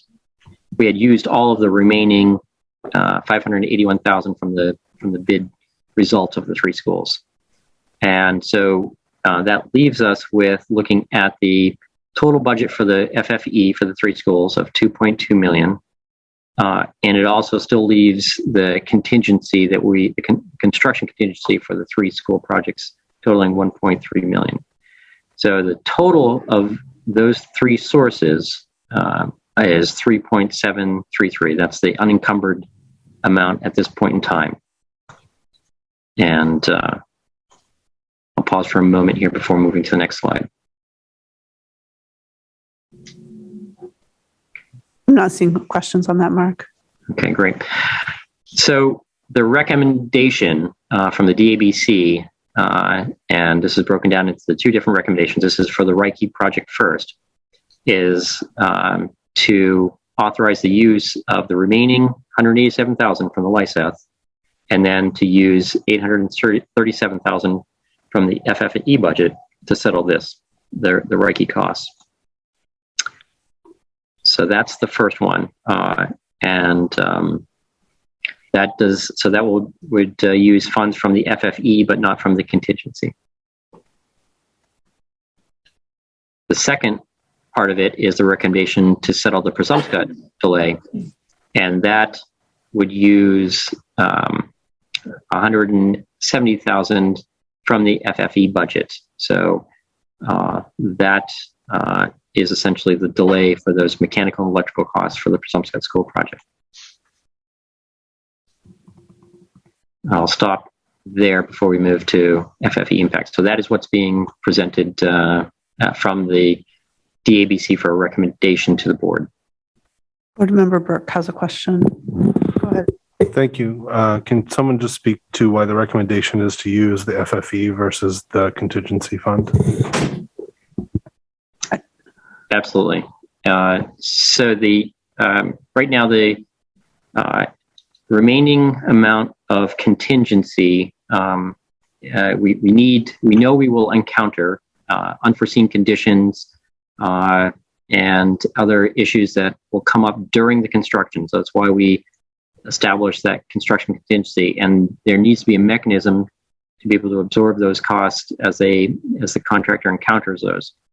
The FFE for the 3 schools, one of the ways that we're considering, or why we're considering that, is for the Lyseth project, we funded furniture for the administration area, the library, and the kindergarten wing, as well as technology upgrades, and we were able to do that without utilizing the fully allocated funds that we had for the FFE there. In fact, we used somewhere around half of the funds for FFE to accomplish those purchases. It's important to understand that there's still a lot of good furniture in the schools too. So there's furniture of varying quality, but there's still a lot of good, functional, durable furniture. And so the idea was that as we look towards absorbing these costs within the BFOF, that we still will be able to fund FFE to some extent through the remainder of that budget if we use some of it for the delay claims. But we know we will still have the need to use contingency during construction. And so it's really to hold that intact if at all possible. Thank you. That makes sense to you? Yeah, so I mean, the basic thing is we need money available to deal with issues that come up that we haven't planned for. And with these old buildings in particular, issues are going to come up. And so once we, for instance, we're scheduled to finish the Presumpscot project at the very end of this year. And once we finish that project, then if there's still money left in the contingency for Presumpscot, then we'll have that money to spend on FFE, additional money to spend on FFE, for instance. But and we're going to get into the FF&E impact in a minute as well. So. Okay. Okay, go ahead, Mark. And so right here, we're sort of looking at what is now the impact by using funds to settle the Reiche and the Presumpscot delay. And so we will our starting point for the FFE budget was 2.2 million for all 3 of the remaining schools. we will spend right around $1 million. And so that'll bring us down to 1.2 million. So it'll be a reduction of a little less than half of the FFE amount. So that is right now, we will be looking to use that 1.2 million. As was just mentioned, if we do have funds that we are unspent through the construction contingency, those can be put back into the FFE funds to use to purchase furniture.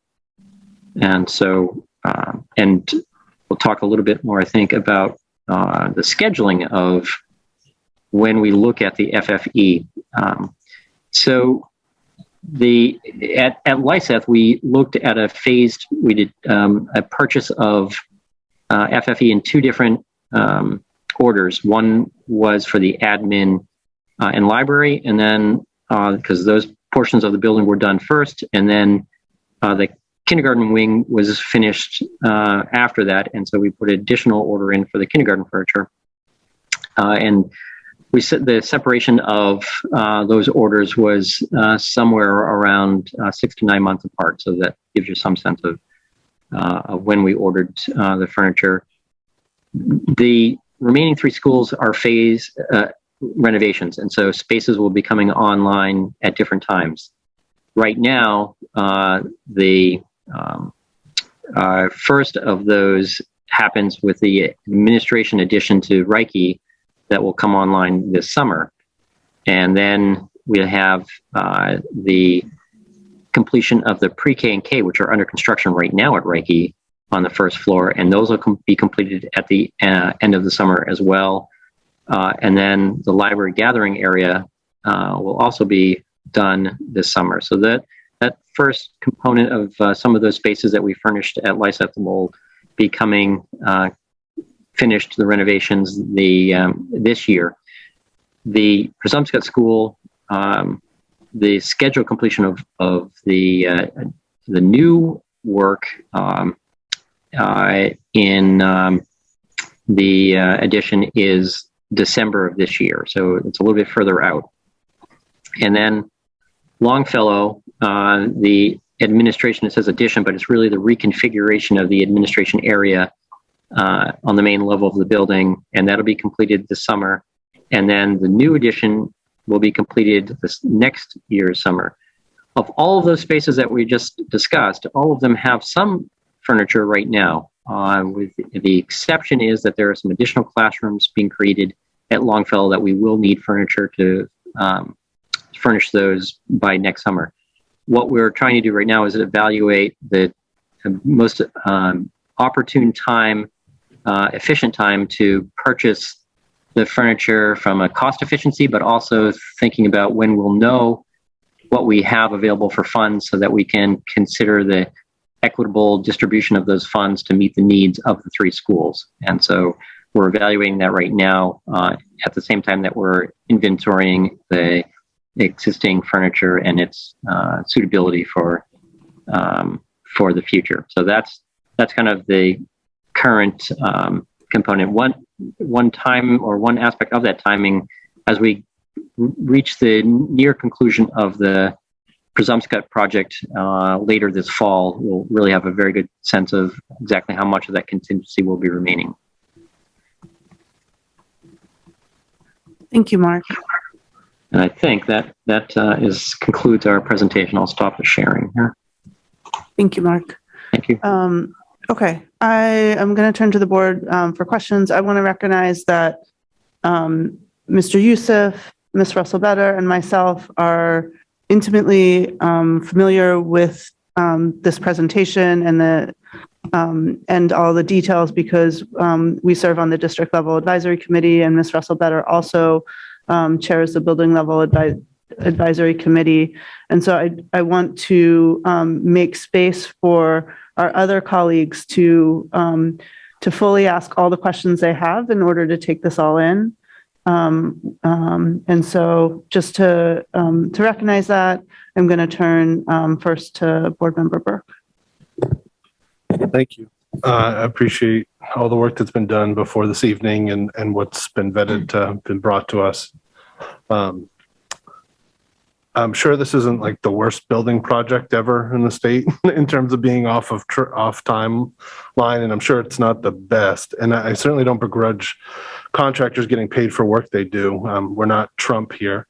But however, with the largest portion of these costs being connected to the delay claims, which is about 1.5 million of the 2 million, I'm just curious, has there been a diagnosis done of like asking why 6 times or whatever a method is to understand what could have been done differently here?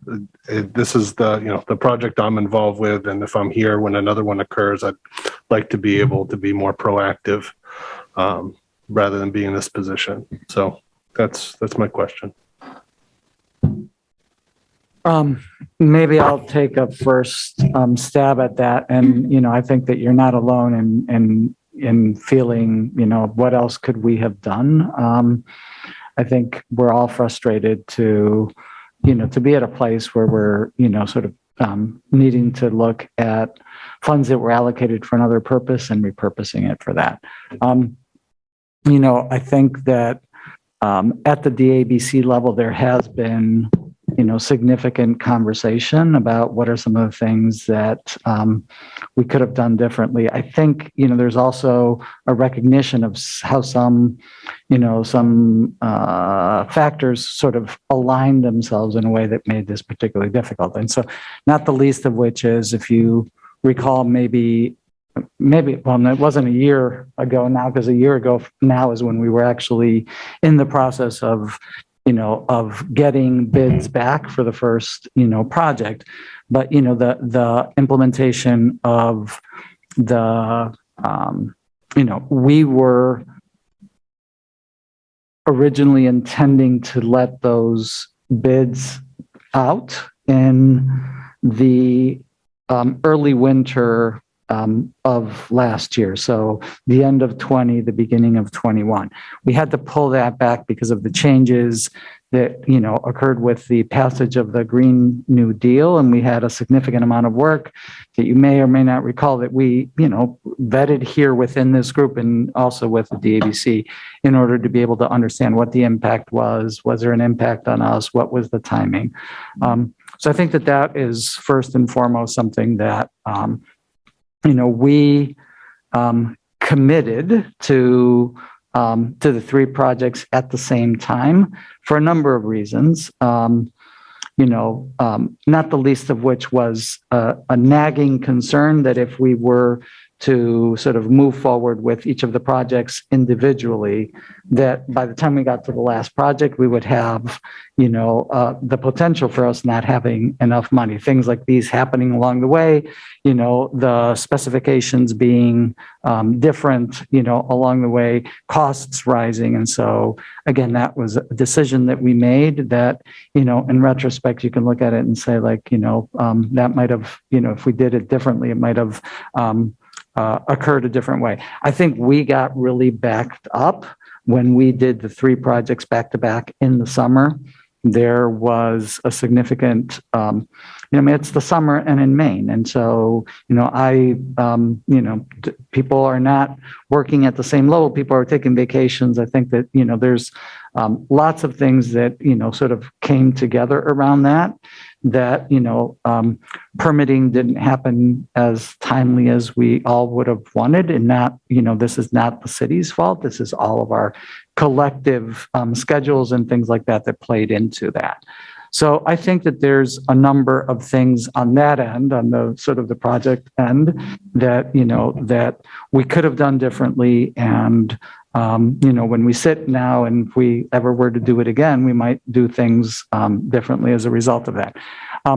I am, and I know the team is aware of this also, just frustrated that we, a couple of things. One, that, we got permits in November and we just finalized the vetting of those, of the delay claims now. I mean, we're still in this, and that's, there's a number of reasons for that. I know people are working hard, and I also am frustrated that this is where we are, that, it's like, we have 4 months of delay claims, but it's actually been more like 6 months to deal with the delay claims, with the 4 months of delay claims. So I think that that's frustrating. And you heard, the most acute example of that is, we thought we were done a month ago with Presumpscot, and the day or 2 days after you all approved it, we had a new set of claims, and that I don't have a good answer for. I think,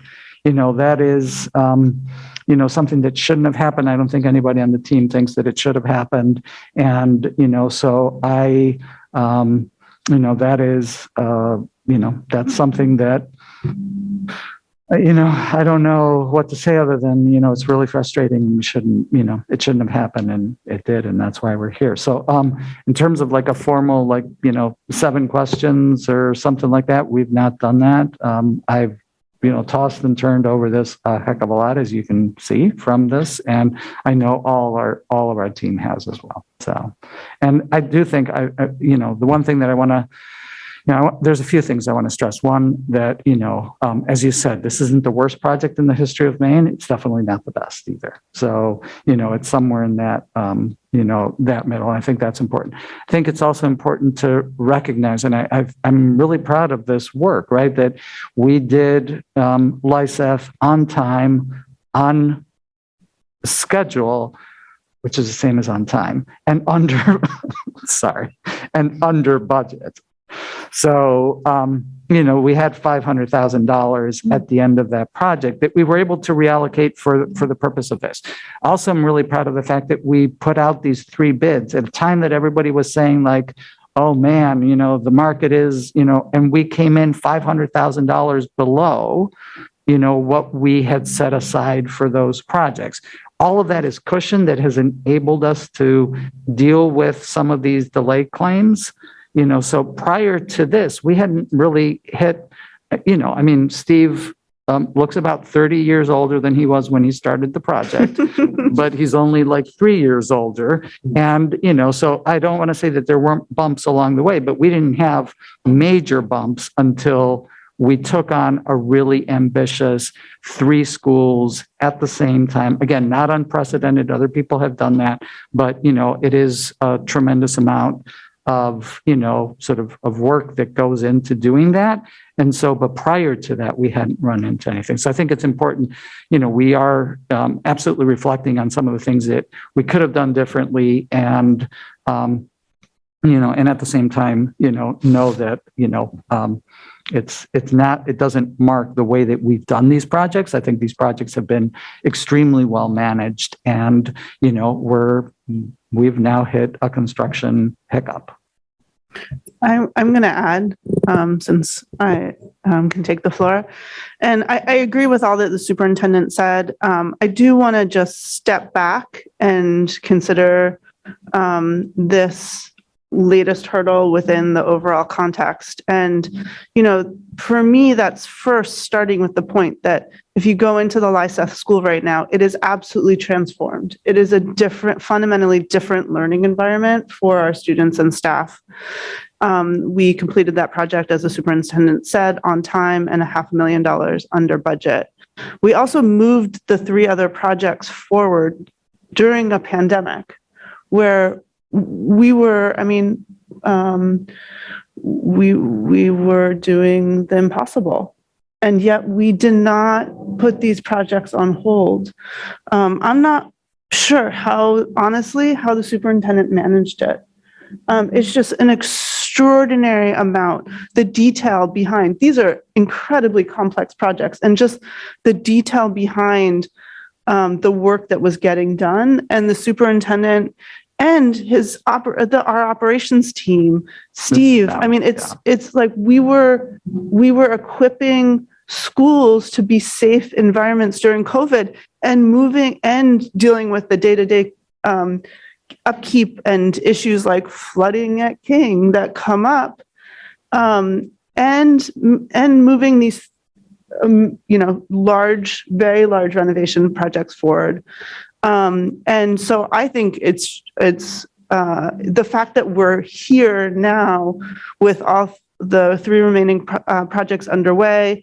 At Reiche, I was able to help. I know I talked to the last meeting, but I was able to help move furniture into new classrooms where students are now at school in new renovated classrooms that look. It's hard to recognize that you're still in the same Reiche building.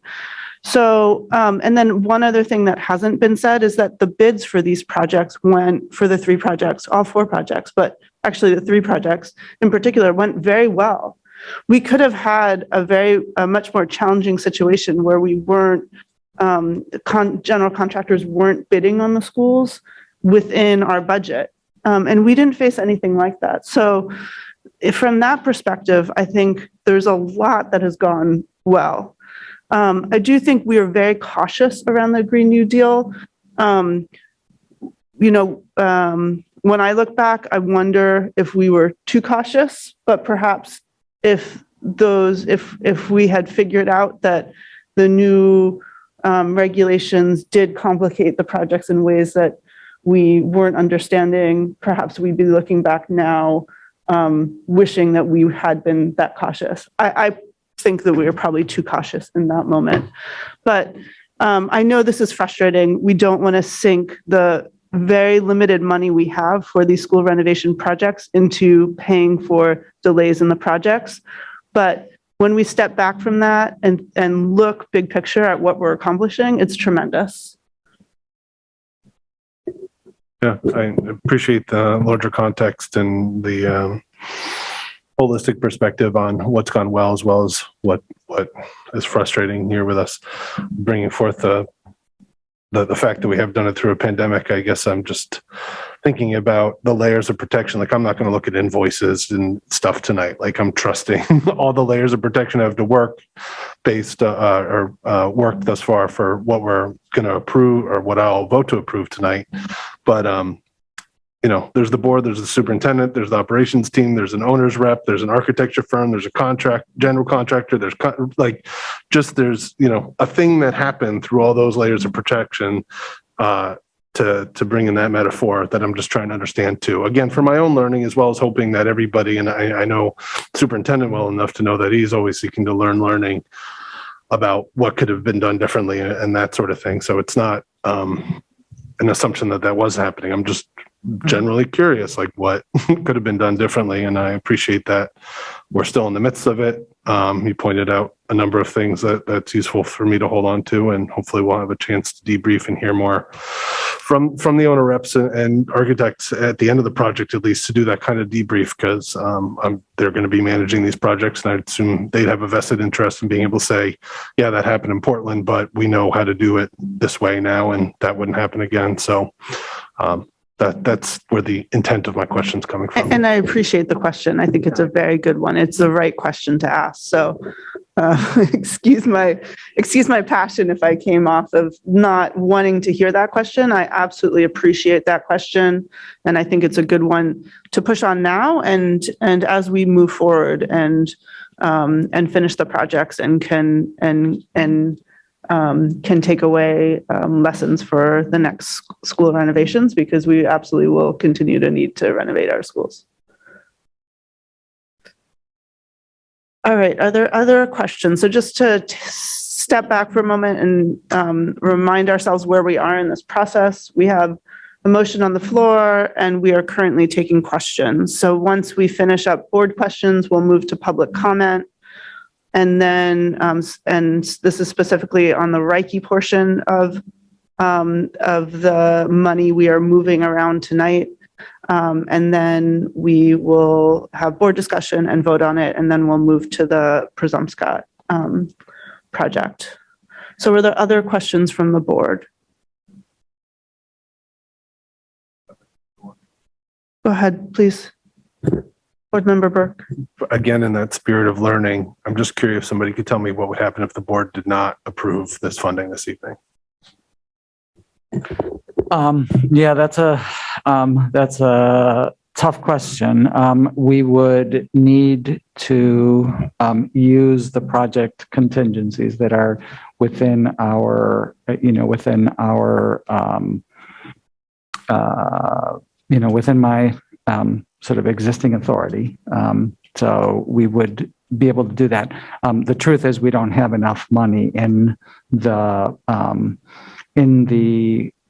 contingencies at this point to cover both of those costs. So I'm not 100% sure. I mean, we discussed that option as a way to sort of moving some of this work up, and then coming back and and reallocating the funds. But so I don't really have a great answer to that. I think we could definitely cover the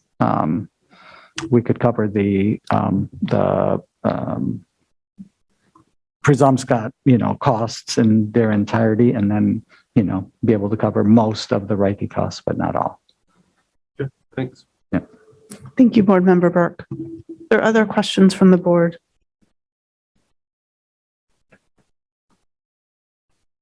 Okay, seeing none, I'm going to move to public comment.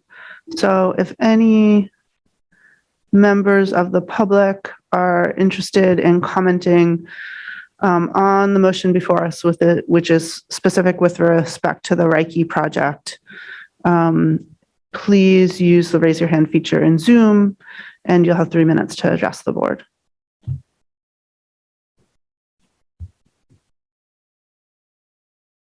Okay, I don't see any hands up, so I'm going to close public comment and move to board discussion. Is there any board discussion?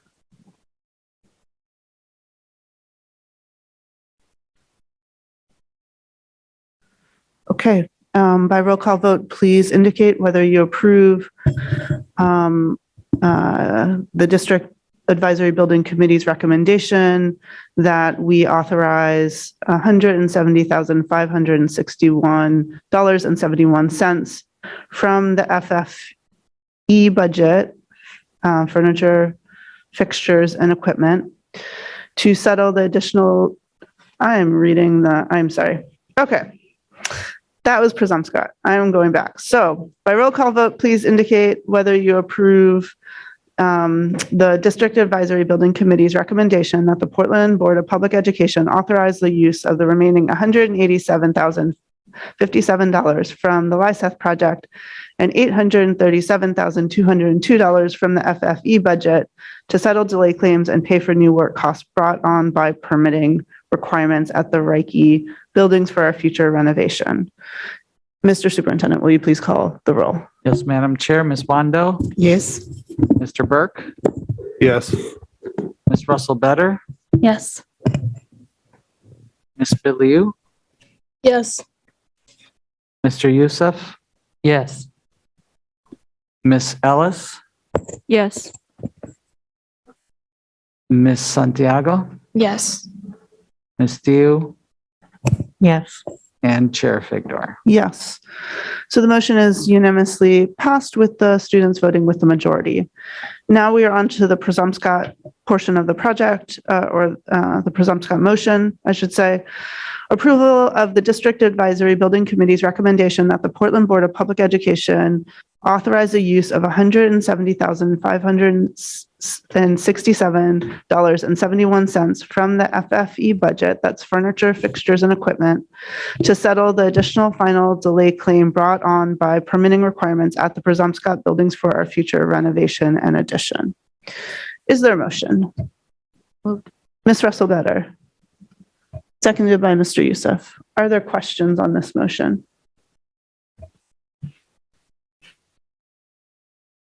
Okay, I don't see any questions, so I'm going to move to public comment. If anyone in the public wants to comment on this motion, please use the raise your hand feature in Zoom. Okay, I don't see any public comment. I'm going to close public comment and move to board discussion. Is there any board discussion? Seeing none, by roll call vote, please indicate whether you approve the District Advisory Building Committee's recommendation that the Portland Board of Public Education authorized the use of $170,567.71 from the FFE budget to settle the final additional delay claim at the Presumpscot School renovation project. Mr. Superintendent, will you please call the roll? Yes, Madam Chair. Ms. Bondo, Yes. Mr. Burke, Yes. Ms. Russell Better, Yes. Ms. Biliu, Yes. Mr. Youssef, Yes. Ms. Ellis, Yes. Ms. Santiago, Yes. Ms. Diu, Yes. and Chair Figdor. Yes, so the motion is unanimously approved with the students voting with the majority. Thank you, everyone. I know that that was not fun work, but it was necessary work, and now these projects can move forward. So thank you, everyone. Okay, now we're on to new business, consideration and action to revise the board-approved fiscal year 2023 school budget to reflect a $1 million reduction in local tax revenues as approved by the City of Portland's Council Finance Committee. Mr. Superintendent, will you speak to this? Actually, let me get a motion on the floor first. Is there a motion? Ms. Bondo, seconded by Ms. Russell Better.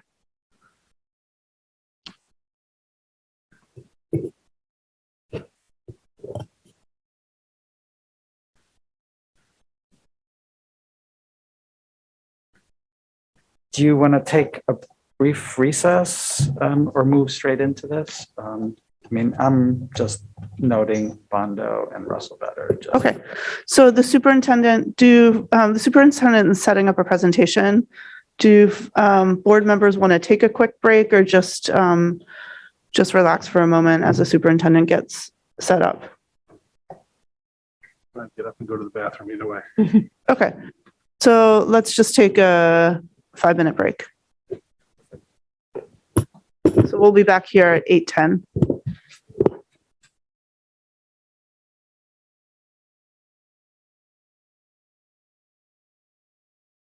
The presentation, the board docs, I just realized that we didn't do that I didn't do that. So I apologize, but Erin is doing that right now. So. Okay, we are back and we are starting with the superintendent's presentation, following up on the City Council's Finance Committee recommendation last week.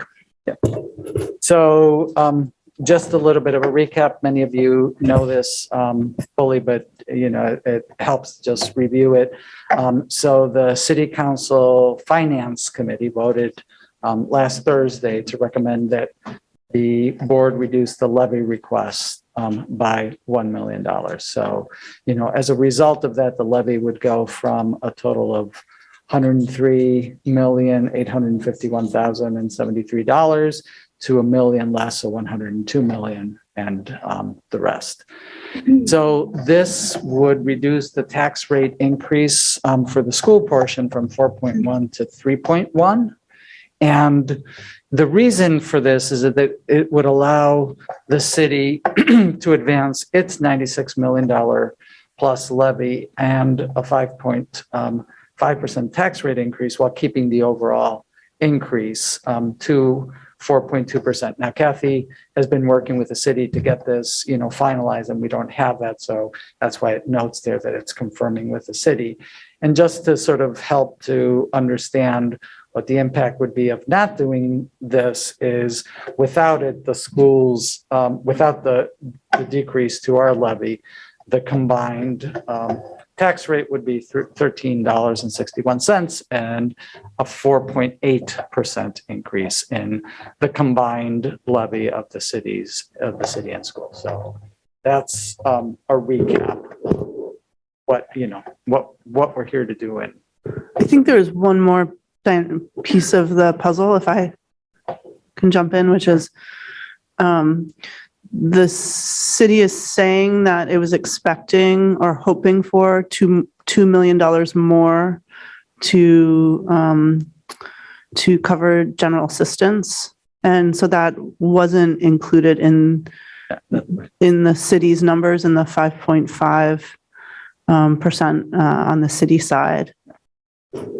Yep, I think that's correct, and that's why we're confirming with the city. This is what would happen if there wasn't what is the equivalent of a $2 million increase on the additional increase on the city's side for that. Great. So what I want to do tonight is just sort of make you aware of what the options are, and we're going to walk through these 4 options in some detail, and then I do have a recommendation for how I would recommend that we move forward, but it obviously is the board's prerogative to sort of go with my recommendation or not. So, these are the 4 options to, in essence, reject the City Council's Finance Committee's recommendation. So to hold on the budget that you approved. And then there's various ways that we could reduce the amount. And one of them would be by increasing revenue from our fund balance. So that would allow us to keep the budget at its current level, but it would reduce the levy that the city needed to raise. So it would, have the net effect of the decrease in the levy, but the budget would stay the same. And I'll go into more detail on that. And then there's a couple of options for doing it, either by reallocating costs or moving. Or moving some of the expenditures so not reallocating costs. So basically cutting $1 million. And the other one is to reallocate some expenditures to federal ESSER funds. So the first one is the rejecting the City Council's Finance Committee's recommendation. I believe the board knows this, but, for everyone who is watching, and I think for our student reps who have not been through a budget process before, it takes the City Council, it requires a supermajority. So it requires 6 votes to actually reduce the budget that the board brings. That is in the charter.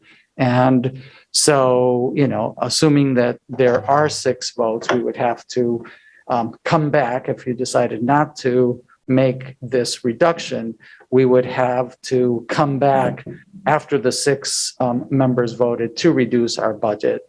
And, we would have to scramble to make these adjustments. So I think, obviously, I'd like to state the obvious.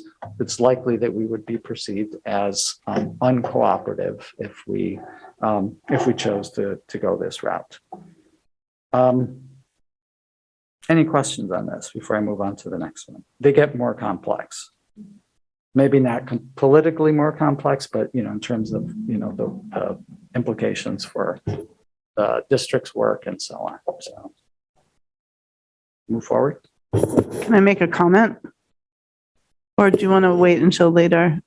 Maybe just, I'm terrible at process, so whatever. I just say in terms of the uncooperative, being perceived as uncooperative, I just want to make sure the board knows at what stage the city is in their budget process. So this meeting was on Thursday. They received their budget. They saw their budget for the first time last Monday. And so they're at the very beginning stage of considering their budget. So even at the meeting, there wasn't clarity whether the city had gotten the general assistance money it had wanted or not, and what that figure was. And then after they met with us, they met on their own budget, and they heard from just a couple of their department heads where their process is to have each department head present to them. So just to say that they're at the very early stages of actually looking at their budget in any meaningful kind of way. Okay.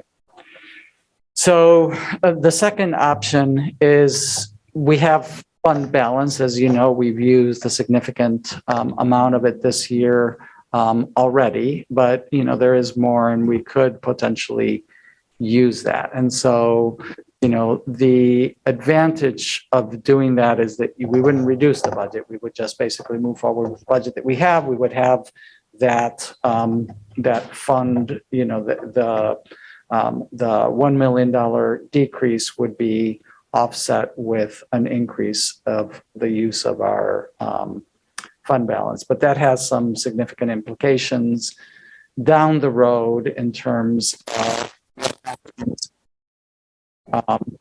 to the FY4 budget, because that amount would be rolled into the expectation for a rollover for next year.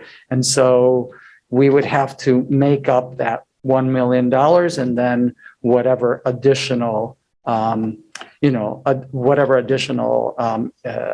expenditures would be, would be needed to sort of advance our budget. And, it also obviously leaves less money in the fund balance for down the road if, we had additional decreases in revenue. So for example, EPS funding drops or something along those lines, it would need to, that where we would be drawing on our fund balance and we wouldn't be able to do that. And so this is you've seen this was a part of our discussions during the finance committee and at the board level as we were moving through the budget. This gives you a picture of where our fund balance currently stands. So this would, so to draw from what is labeled as the unassigned fund balance up at the top is where these funds would need to come from. So it would reduce that amount by an additional $1 million.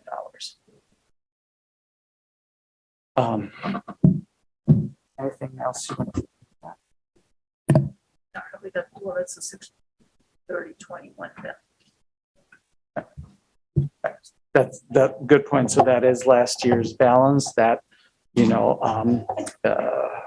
will likely be higher this year as a result of, our settling of this year's expenditures, but we don't know how much that is. But, we would hope that it would, increase.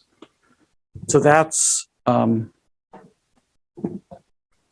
option. And then this is what I mentioned earlier. And so I think, for you to understand, and we use this in our conversations with the city's finance committee to help them understand the cliff that using any other revenue source creates down the road.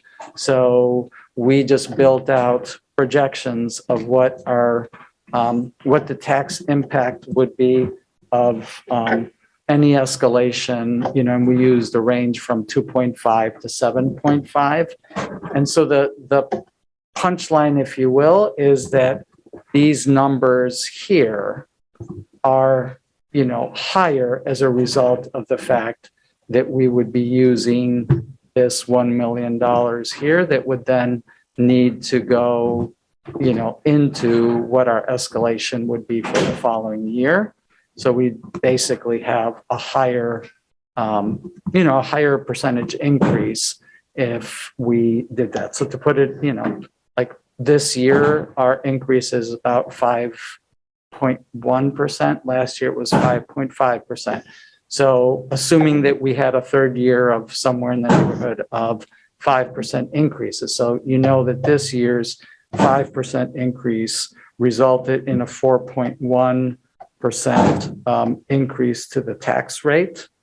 And in this scenario, it would be a 6.9% increase to the tax rate. I know we're all here. Something's trying to kick on, and it's, you want to text Steve? We have explaining you.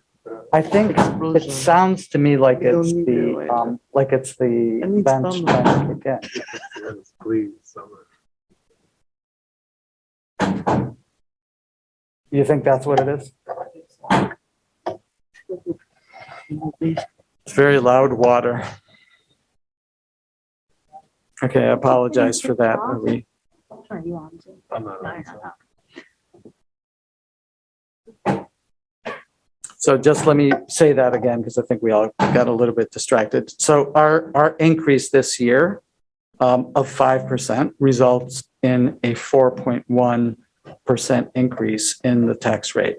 A similar increase next year, if we use this $1 million, is, a 6.9% increase in the tax rate. So again, if we think about, the challenge that the 4.1 represents, the 6.1 obviously would represent a bigger challenge. Okay. All right. So going to move on to option 3. So this would be in essence that we just cut $1 million from the budget. And then there's, we could do this and subsequently decide to use ESSER funding for some of those things or not. So this is, without reallocating the costs to other revenue sources at this point, doesn't preclude us from coming back to it at a later date. But this would, the value of not reallocating costs to other revenue sources is that the challenge that you saw before is the same challenge if we use those ESSER funds. So in essence, if we actually, use another fund source and that becomes a part of our baseline, then it presents the challenge that you saw before. So this gives you just the idea that the magnitude of the impact of that $1 million. So if we don't do that, we obviously have a smaller increase in the subsequent year. So just to go back to that same example, that 4.1 becomes a 5.9 instead of a 6.9. So it's a roughly 1% difference on the tax rate if we actually just cut the $1 million and don't have it as something that continues into future years. And then the last option is to reduce, and this is, our recommendation is to go ahead and reduce by $1 million and reallocate expenditures to federal ESSER funds. And so we're going to walk through what that would look like in a minute. And so, it requires shifting those funds back into the general fund, which would, increase our rollover amount for the subsequent year. And it also reduces the amount of ESSER funding that's available for other investments. And so, but, just to, this is the same slide that you saw before, except that now it's just built in a different way. But you can see again that the increase that results in the tax rate is, a higher one because that is built into our baseline for the following years. And so we've shared this with the City Finance Committee. So many of you have seen this, and we've had a previous version of this as part of our presentations during our budget process. This is the current status of our ESSER 2 funds, the almost $8 million of federal funds, all of which is currently fully allocated. And, we have a remaining balance, but expect that, some of these expenses are intended to carry over into a second year, and some are, finishing out this year, but we have fully allocated this amount. And then this is our current projections of our almost $18 million in the third round of ESSER funding with the projected expenditures over 2 years and, our actuals as of early March, which, we haven't updated because we continued to use this slide. But this is a better estimate of where we are projected to be at the end of August. And so that's accounting for, some of our summer costs and things along those lines. We project that we have about $12 million remaining out of the 17, almost $18 million in ESSER funding. So this is, again, just to remind you, we had discussed the possibility of the certainty of coming back in June after the budget is, through this process and having a conversation and beginning the allocation process of the remaining ESSER funding. And so this is the amount that we would be looking at, which would be reduced, if you will, by $1 million, if you accept my recommendation. And then the way that, and this is just, for the purposes of bringing something to you with not a ton of time to think about what is the best approach to this. There's two places in particular where we arrived at the $1 million. One is to use federal funding for the high school equity enhancement. And, the rationale is, that is not intended to be a given. So it's something that could potentially not be built into our rollover costs for the following year. And so it gives us an opportunity to pilot it this year, see if it's actually doing what we hoped it would do, and continuing if we thought that it was necessary, or not continuing it if we found that it was not, it was not a productive use of those funds. So, from the standpoint of, potentially not having it be a cost that recurs, this feels like a place where we might be able to achieve that. And then the other one is, just basically we looked for a way, within our new investments to make up the difference between the what we have for the equity enhancement and the $1 million that we need to find. And so that we paid for this exact, not this exact amount, but for a significant number of our curriculum and assessment work this past year using federal funds, and that this was moving away from federal funds and putting it into our ongoing budget, something that we would need to do next year. So this is not something that we would envision peeling off. It would be another try at trying to get that built into the budget. And then the other two were just, because the numbers worked out for us. And so, and they were, identifiable. They were things that we could actually, tag in the budget as, this is something that we're going to pay for out of federal funds and subsequently return them into the general fund.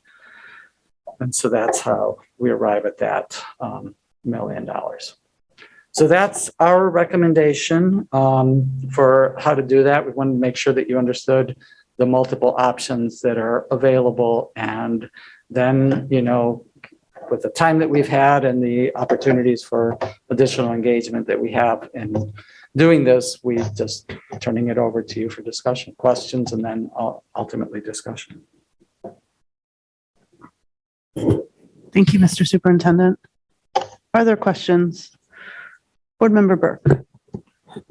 Yeah, thank you. Thank you, Superintendent, for this. I don't want to short or undercut anybody's ability to ask questions and whatnot, but as you said, Superintendent, you're not good at process. And while I appreciate your proactive nature, I don't understand why we take action tonight, because for all the budget presentations that we've had for months, it's detailed a budget process that culminates with the council vote on the 16th. And while we heard the finance committee's vote, they still have to take their action on the 16th. So I was expecting tonight to be like a workshop, and that feels appropriate to me, so that we wouldn't be scrambling on the 17th, like you said, to like figure it out. I feel like this is helpful to have in mind, but when appropriate, I would like to table any action tonight to the 17th if it's necessary based on the council vote, and let, just in good faith, the good faith of the process, just let the process run out. I'm not trying to be uncooperative or anything like that. So that's not really a question, but I'll say my question is, when it's a good time, would someone let me know? Because I'd like to put forth a motion to table to the 17th. But I'd also like to let folks ask questions and, go up a learning curve tonight, so we could act if necessary on the 17th. Okay, thank you, Board Member Burke. Are there questions on the presentation?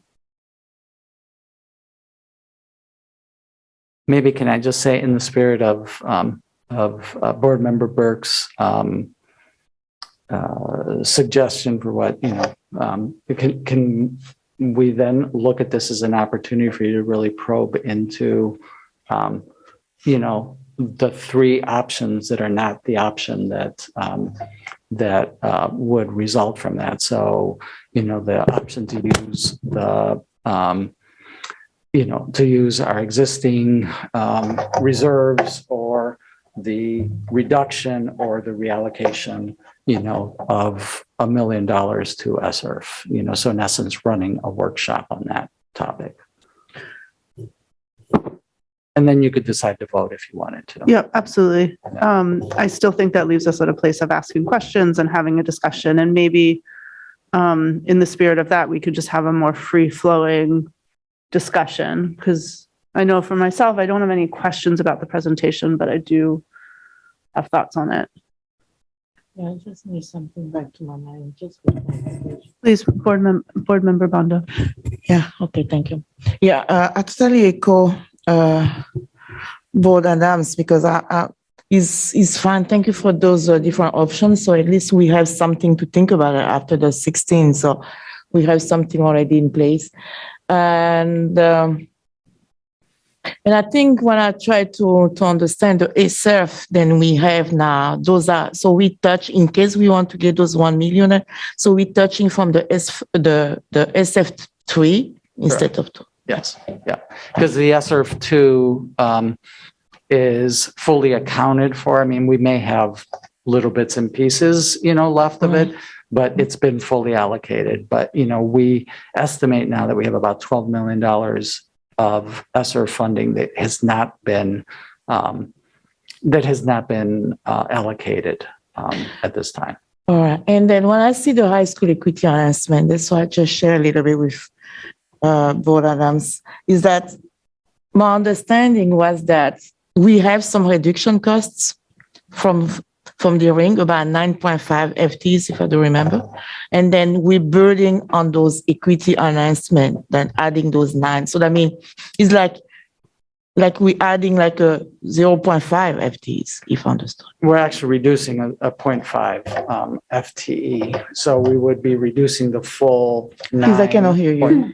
Yeah, we would be reducing the full 9.5 FTE, because what we actually, is that right? 9.5, yeah. So we would be reducing the full 9.5 FTE from the general fund budget. Right. And then we would be replacing it with ESSERF funding for this year. And we would basically run it as a pilot for FY23. Oh, okay. Yeah. All right. Okay. It starts making sense. Okay. All right. Thank you. Mm-hmm.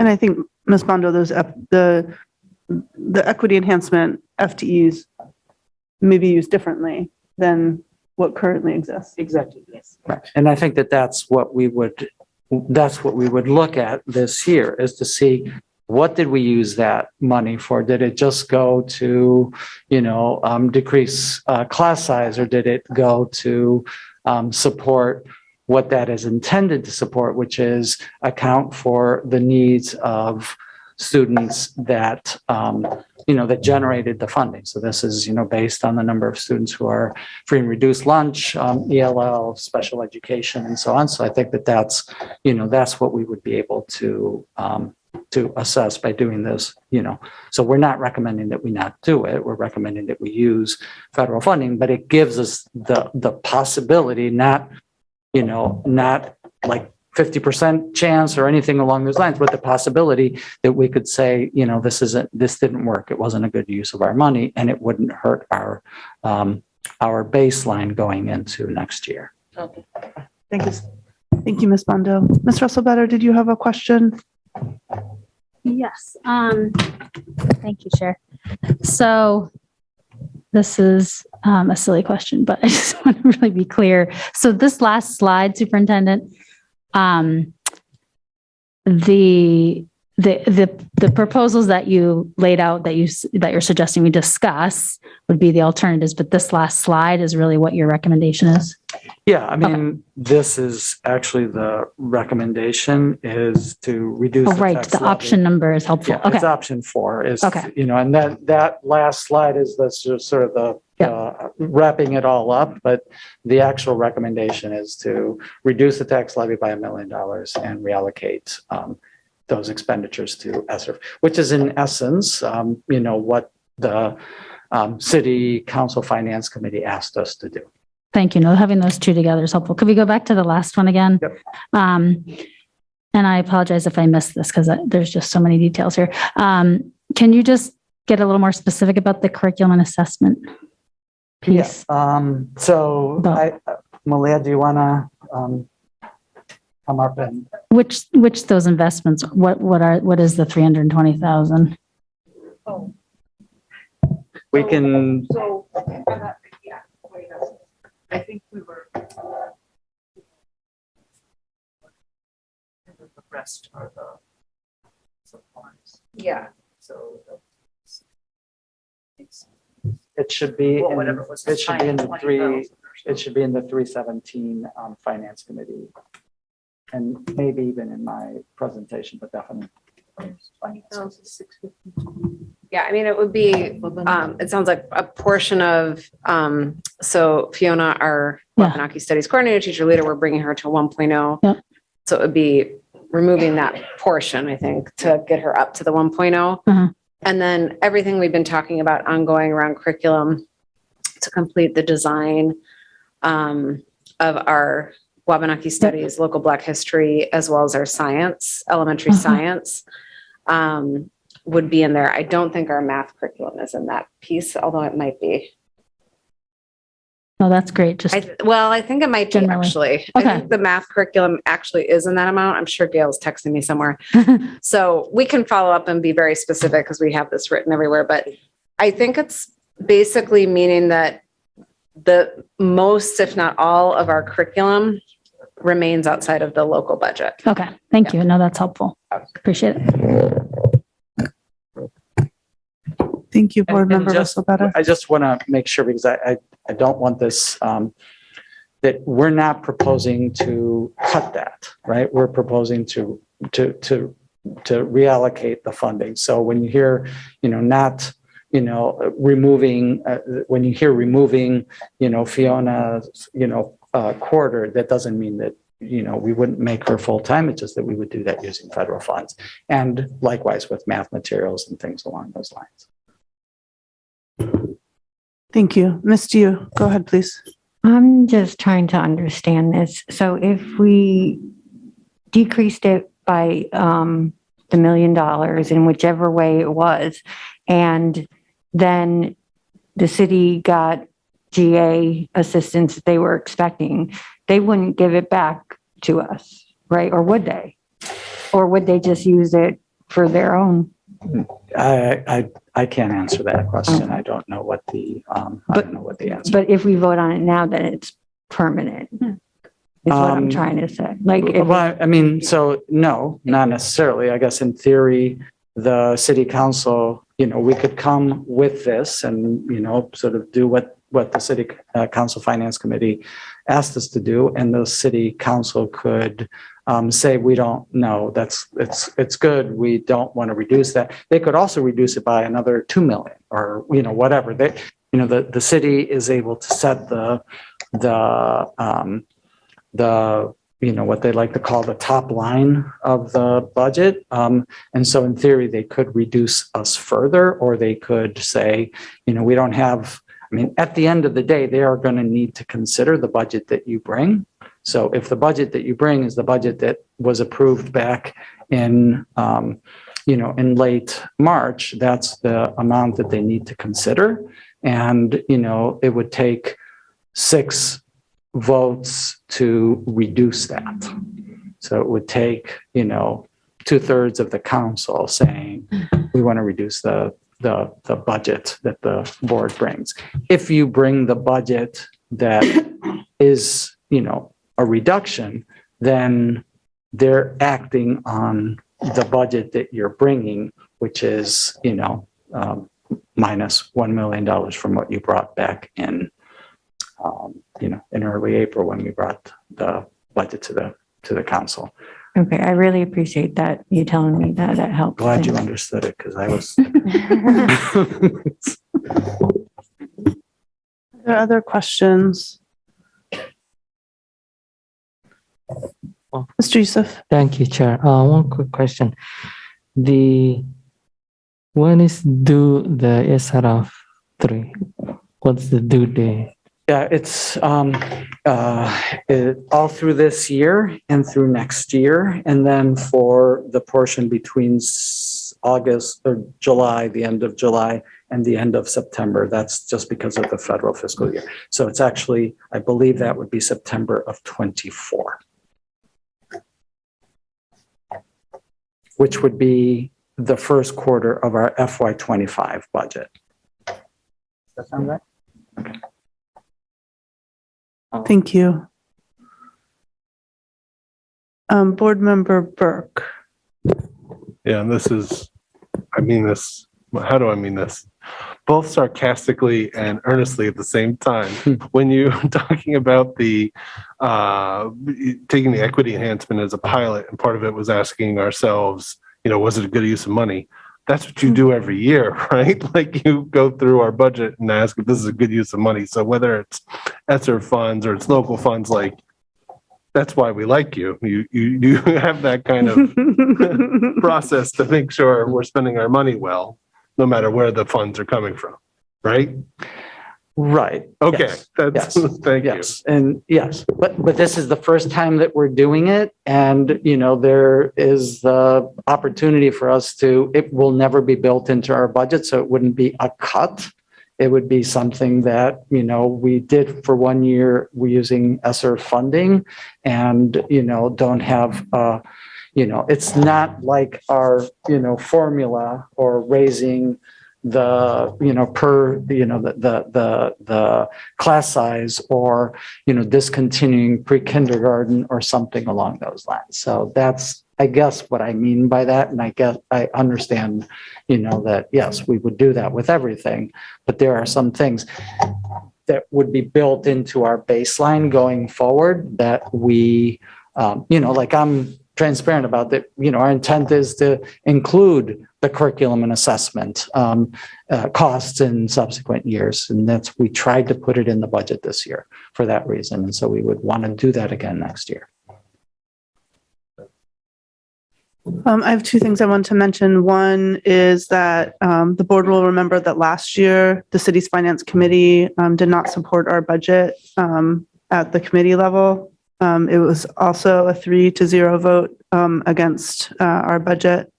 And we were able to resolve the issue with the city in the ensuing time before the full council vote, at which time the full council did support our budget. So just wanted to remind the board that we've been in this situation before. I do think we should discuss these options, and I think using federal ESSER money is the best worst option, but I cannot support any of these specific reductions. The city, finance City Finance Director Brendan O'Connell said that the city's plan, he said they're starting the second year of a 3-year plan to wean themselves off of federal funds for core municipal services. If we don't think that our curriculum materials, our curriculum work is core work, then what is it? And as Assistant Superintendent Nolly just said, if we pay for, if we make this proposal, then we're paying for all of our curriculum materials with federal funding. That is not sustainable.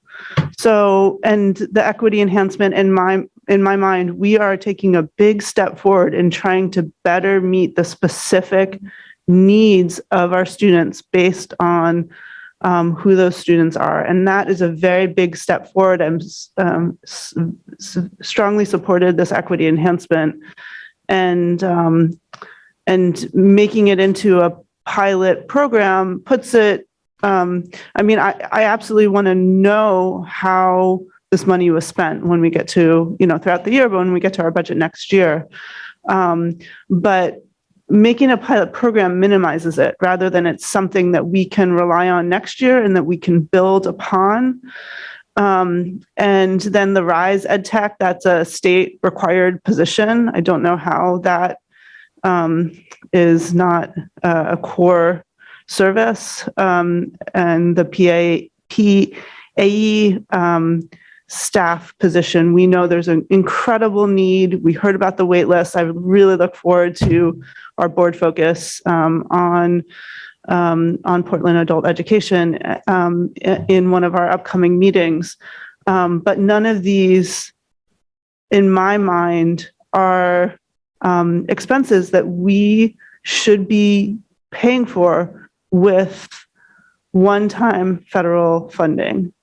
These are core ongoing expenses. So while I do think this, again, that the using federal funding to cover the shortfall, if we get to it, is our worst option, I can't support these specific changes.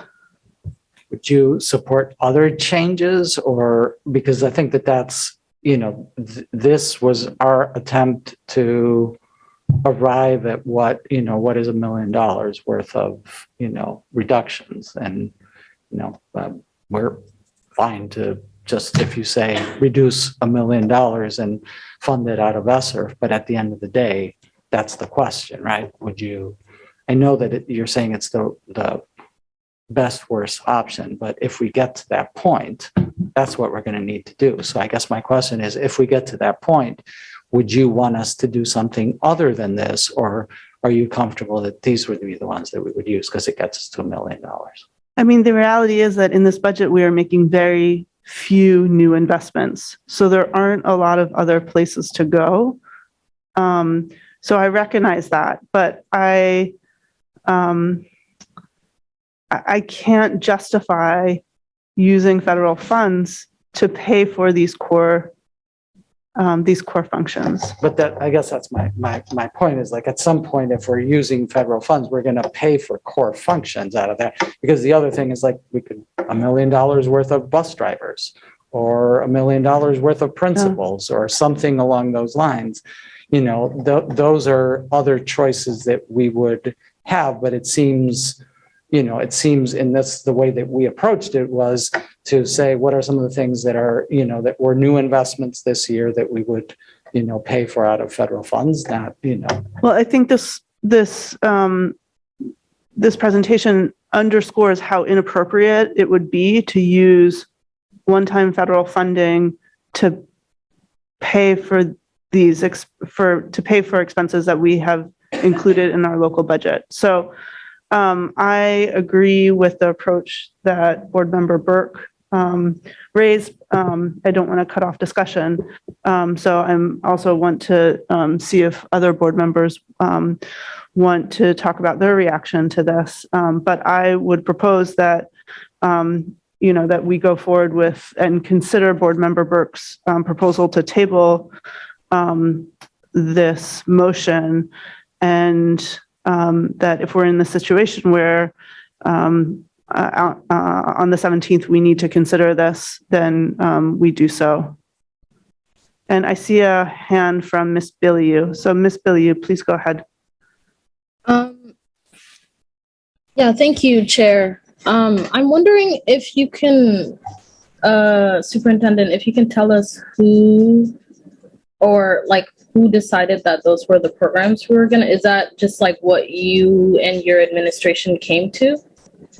Yes. Okay.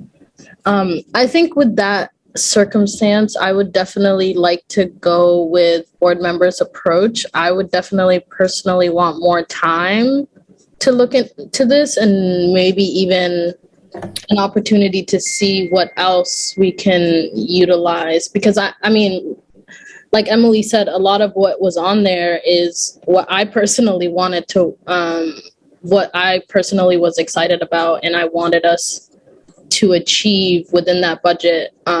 So I definitely would like the opportunity to see if we can look at other options or maybe be given the opportunity to see what else we can cut instead of those specific programs.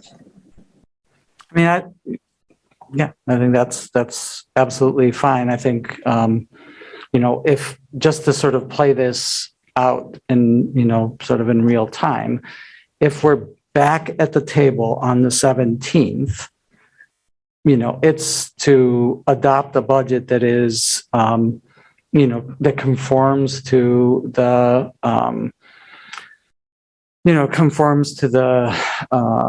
amount that was set by the city council. And I don't think that it needs to get into the level of detail for the purposes of, the budget orders.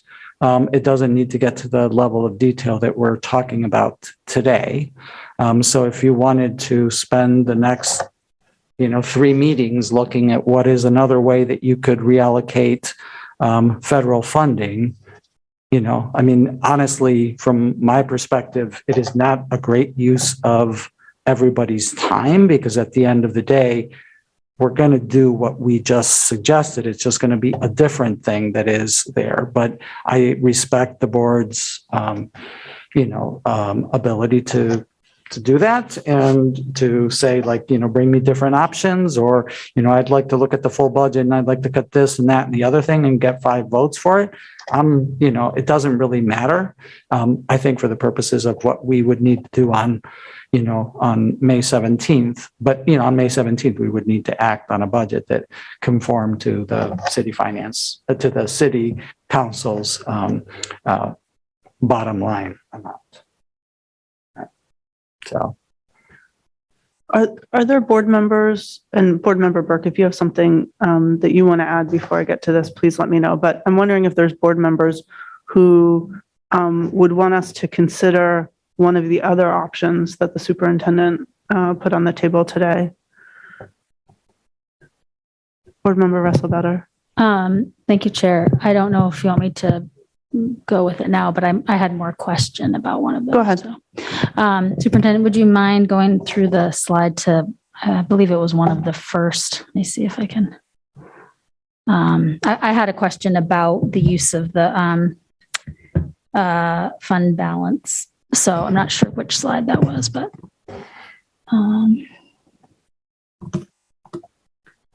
fund balance, I think, was the second option. Yeah.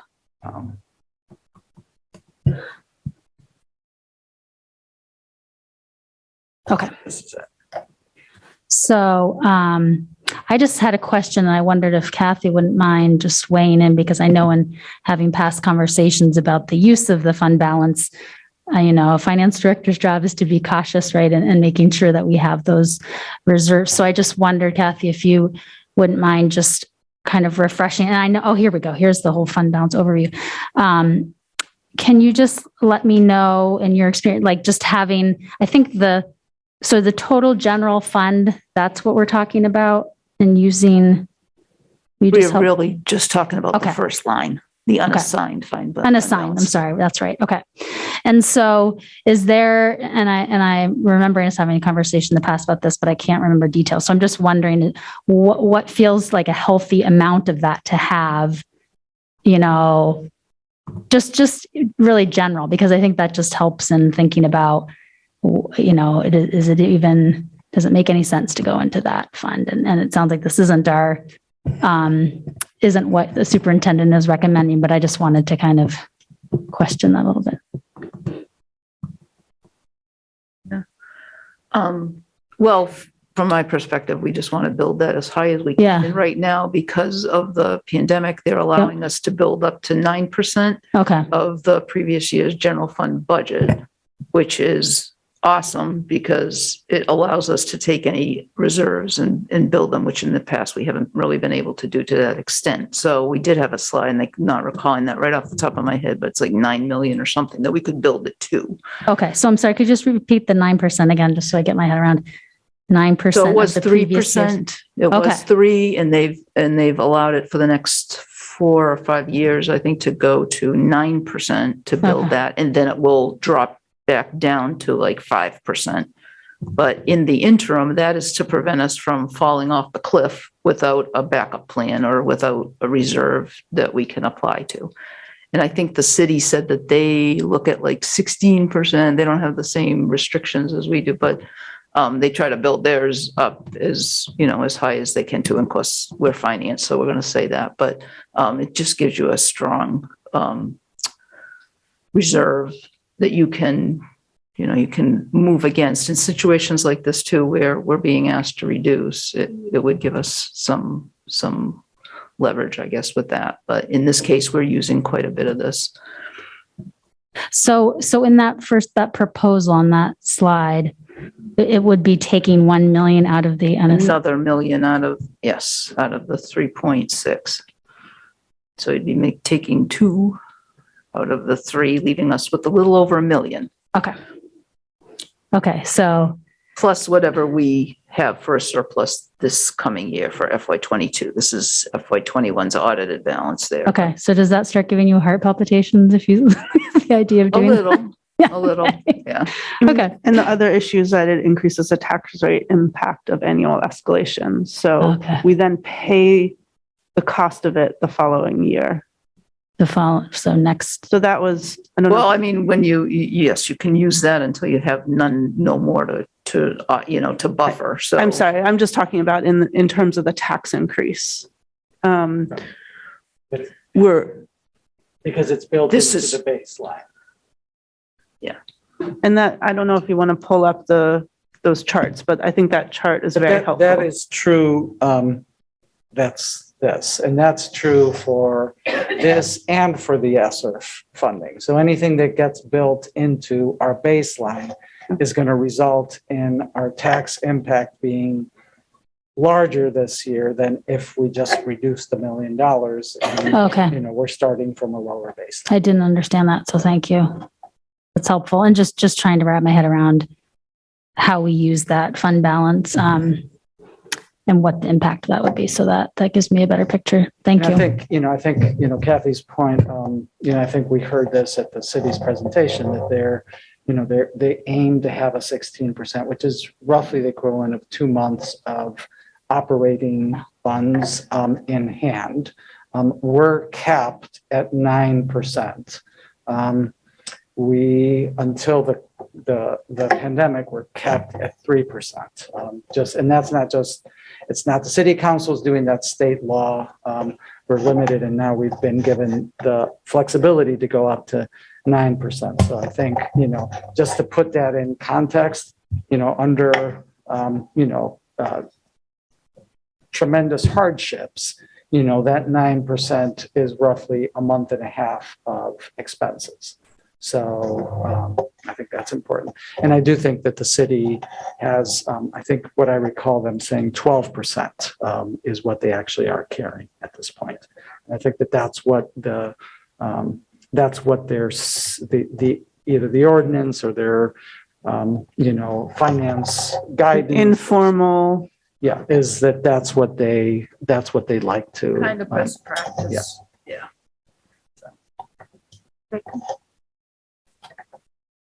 And we're a long way from that. Board Member Bondo. Yeah. So, I think the time to absorb those four options, I think I would like to table those options until the 17th. And yeah. And time to go and look at those impacted on taxes, everything. And we can come back on the 17th. So I'm ready for that. Thank you, Ms. Bondo. Board Member Burke. Ms. Dean, do you have a question? I just wanted to, if we don't do it, then it's possible that they could come back and say that they want more. Is that true? I'm just trying to Sure. understand. And that. if we do it, they could say that they want more. I mean, Okay. this was the Finance Committee's recommendations. It could be, it could be a different recommendation from the City Council. Okay. So, yes, I think that's true. But I mean, so I just want to make sure that I don't think that they would. So that's not, I think that the the Finance Committee, and I think, Chair Victor spoke to this earlier, said that they supported what we were doing. They were just concerned about the costs and wanted, have additional, needs that were already significant and were aggravated by the fact that they did not get the full amount that they were hoping to receive for the general assistance program, and therefore they were asking us to shoulder some of that burden.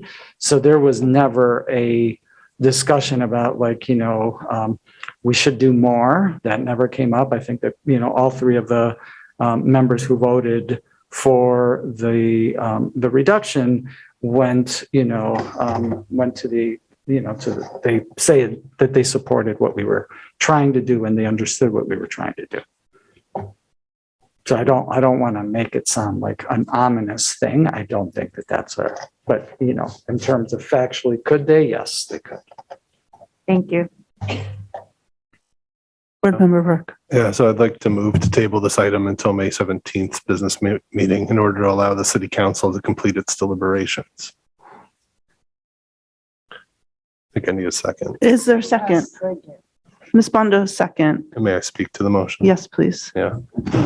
So I think the superintendent's done an excellent job ensuring good information is available both to us and to the City Council by making this presentation this evening. I really appreciate it. I hope City Councilors will make use of this being available as they complete their process, including their vote on the 16th. And in the meantime, I'd hope the school board members would use the next 2 weeks to have conversations with the superintendent if they'd like to explore other potential line items to be moved from the local budget to be funded another way or cut completely. That way we can come to our meeting on May 17th best prepared to have a productive deliberation and to take timely action if needed. Thank you, Board Member Burke. Are there any questions on the motion?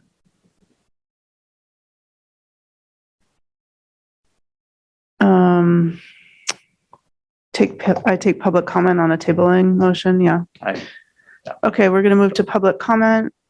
If there's any member of the public that would like to comment on the motion to table, please use the raise your hand feature in Zoom, and you'd have 3 minutes to address the board. Seeing none, I'm going to go close public comment and go to board discussion. Seeing none, by roll call vote, please indicate whether you support the motion to table until May 17th. Mr. Superintendent, will you please call the roll? Yes, Chair, Ms. Bondo. Yes. Mr. Burke. Yes. Ms. Russell-Better. Yes. Ms. Belia. Yes. Mr. Youssef. Yes. Ms. Ellis. Yes. And Ms. Diu. Yes. And Chair Victor. Yes. So the motion to table passes unanimously with the students voting with the majority. Next, we have a few first reads. As the superintendent moves back to his seat, I'm going to go ahead and read them. We have first read of a resolution to recognize Mental Health Week. And we have a first read of revised policy JLF, reporting child abuse and neglect. So those will be on our agenda for next week. I'm sorry, for 2 weeks on the 17th. Now we are moving to personnel. Renewal of second and third year probationary teachers as first continuing contract teachers in advance of the statutory deadline of May 15th. Is there a motion? Ms. Bondo, seconded by Mr. Youssef. Are there questions? Superintendent Botana or Barb Stoddard, do you want to speak to this motion? Yes, thank you. So as we do every year at the first meeting in May, tonight we're bringing forward for your approval 2 different groups of probationary educators that the superintendent is nominating for renewal with the district. This action is required by Maine statute, Title 20A, Chapter 503, Section 13201, which states that the superintendent shall nominate and the board shall approve all teacher nominations for employment. Under that same statute, the superintendent is required to notify all probationary teachers of his intention to nominate or not nominate them for an additional teaching contract by May 15th. Each year, we bring forward these 2 groups of probationary teachers for your approval. So there are those who are being nominated for another probationary teaching year, and then there are those who have completed their probationary period and are now being nominated for a continuing contract with the district. So this year is the final year where we have educators who were required to complete a 3-year probationary period. At the start of last year, we began operating under the revised statute, which set the probationary period at 2 years instead of 3. So this year, we'll complete the transition to a 2-year probationary period for all teachers. So you'll be voting on 2 separate groups. The first group that you are being asked to approve is a list of 123 educators who have completed their probationary period with the district. This includes 57 who have completed the 2-year period and 66 who have completed their 3-year period. The superintendent is nominating each member of this group for a continuing contract with the district. Then in the second group in your packet, there's a list of 83 teachers who have been employed less than 2 years. And the superintendent is nominating each member of this group for an additional probationary year of teaching with us. So I'll turn the floor back over to Chair Figdor to see if there are any questions or discussion prior to the roll call vote on these 2 groups of probationary educators. Thank you, Ms. Stoddard. Are there questions? Ms. Bondo. Yes, thank you. I think that's just a clarification for myself to we understand. So we have a different categories of teachers, and I mean those are they are full time, but they are those years of 5, 10 years, you know. So we don't have to renew them, or those are just the contract.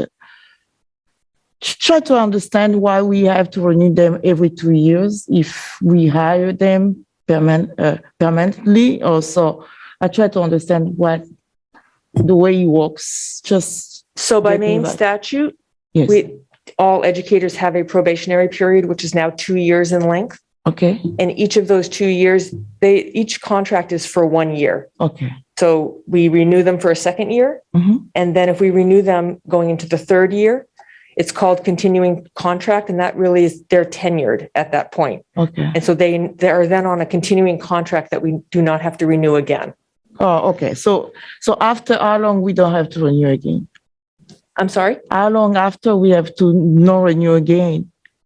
So after the 2nd year, when we have renewed them, we don't renew them again, then they're permanent. Okay, those are after the 2nd year. Correct. So this group after the 2nd year, they will be permanent, right? That's correct. Okay, perfect. That's all. 2nd and 3rd year. This is the last group that within a 3-year probationary period. Now everybody will be 2. 2 years. Yeah. Yes. Thank you so much. Sure. I get it. Yes. Can I just for clarification, since we're in the clarification on this, somebody who has a continuing contract, if there was a concern about their performance or something along those lines, being tenured doesn't mean that you that you're free and clear of performance problems, those could still be addressed through the evaluation process. But, absent a concern about someone, they would continue on an annual basis to get a new contract that would just, reflect that they're continuing contract teachers. So, yeah. Thank you, Ms. Bondo. Are there further questions? Seeing none, there isn't public comment on personnel items. So is there any board discussion? Board Member Burke. Yeah, I just want to say that it's exciting to see this list of educators that will move forward as a continuing contract. And I thank them for all they're doing in the spirit of Teacher Appreciation Week and any day. I'm so grateful for what they do. And I'm glad, happy to see so many of these names of folks that I do know and hope to meet those that I don't know yet. So. Thank you, Board Member Burke. Is there any other discussion? Okay, by roll call vote, please indicate whether you approve renewal of second and third year probationary teachers as first continuing contract teachers in advance of the statutory deadline of May 15th. Mr. Superintendent, will you please call the roll? Yes, Madam Chair. Ms. Bondo? Yes. Mr. Burke? Yes. Ms. Russell Better? Yes. Ms. Biliu? Yes. Mr. Youssef? Yes. Ms. Ellis? Yes. And Ms. Dew? Yes. And Chair Figdor? Yes, so the motion passes unanimously with the students voting with the majority. Next, renewal of first year probationary teachers for a second probationary year in advance of the statutory deadline of May 15th. Is there a motion? Ms. Russell Better, seconded by, I think that was a Ms. Bondo. Ms. Bondo, thank you. Are there further questions on the motion? Seeing none, there's no public comment on personnel items, so we'll move to board discussion. Is there any board discussion? Board Member Burke. I'm imagining this list of people is like watching right now, and I know that's not true, but I just want to say thank you. And I'm so glad that you're part of the district. And thank you, Board Member Burke. It's very appreciated. They prefer to watch the replay because of the special effects that Henry adds to that. All right. Seeing no other discussion, by roll call vote, please indicate whether you support renewal of first year probationary teachers for a second probationary year in advance of the statutory deadline of May 15th. Mr. Superintendent, will you please call the roll? Yes. Chair, Ms. Bondo? Yes. Mr. Burke? Yes. Ms. Russell Better? Yes. Ms. Biliu? Yes. Mr. Youssef? Yes. Ms. Ellis? Yes. Ms. Dew? Yes. And Chair Figdor? Yes, so the motion passes unanimously with the students voting with the majority. And with that, that concludes our work for this evening. We are ready to adjourn. I'll just mention, as has been alluded to several times throughout the night, that our next meeting is in 2 weeks on Tuesday, May 17th at 6 p.m. Is there a motion to adjourn? Ms. Bondo, seconded by Ms. Russell Better. With a show of hands, please indicate. It is unanimous, and we are adjourned at 9:17 p.m. Thank you so much, everyone, for your work tonight.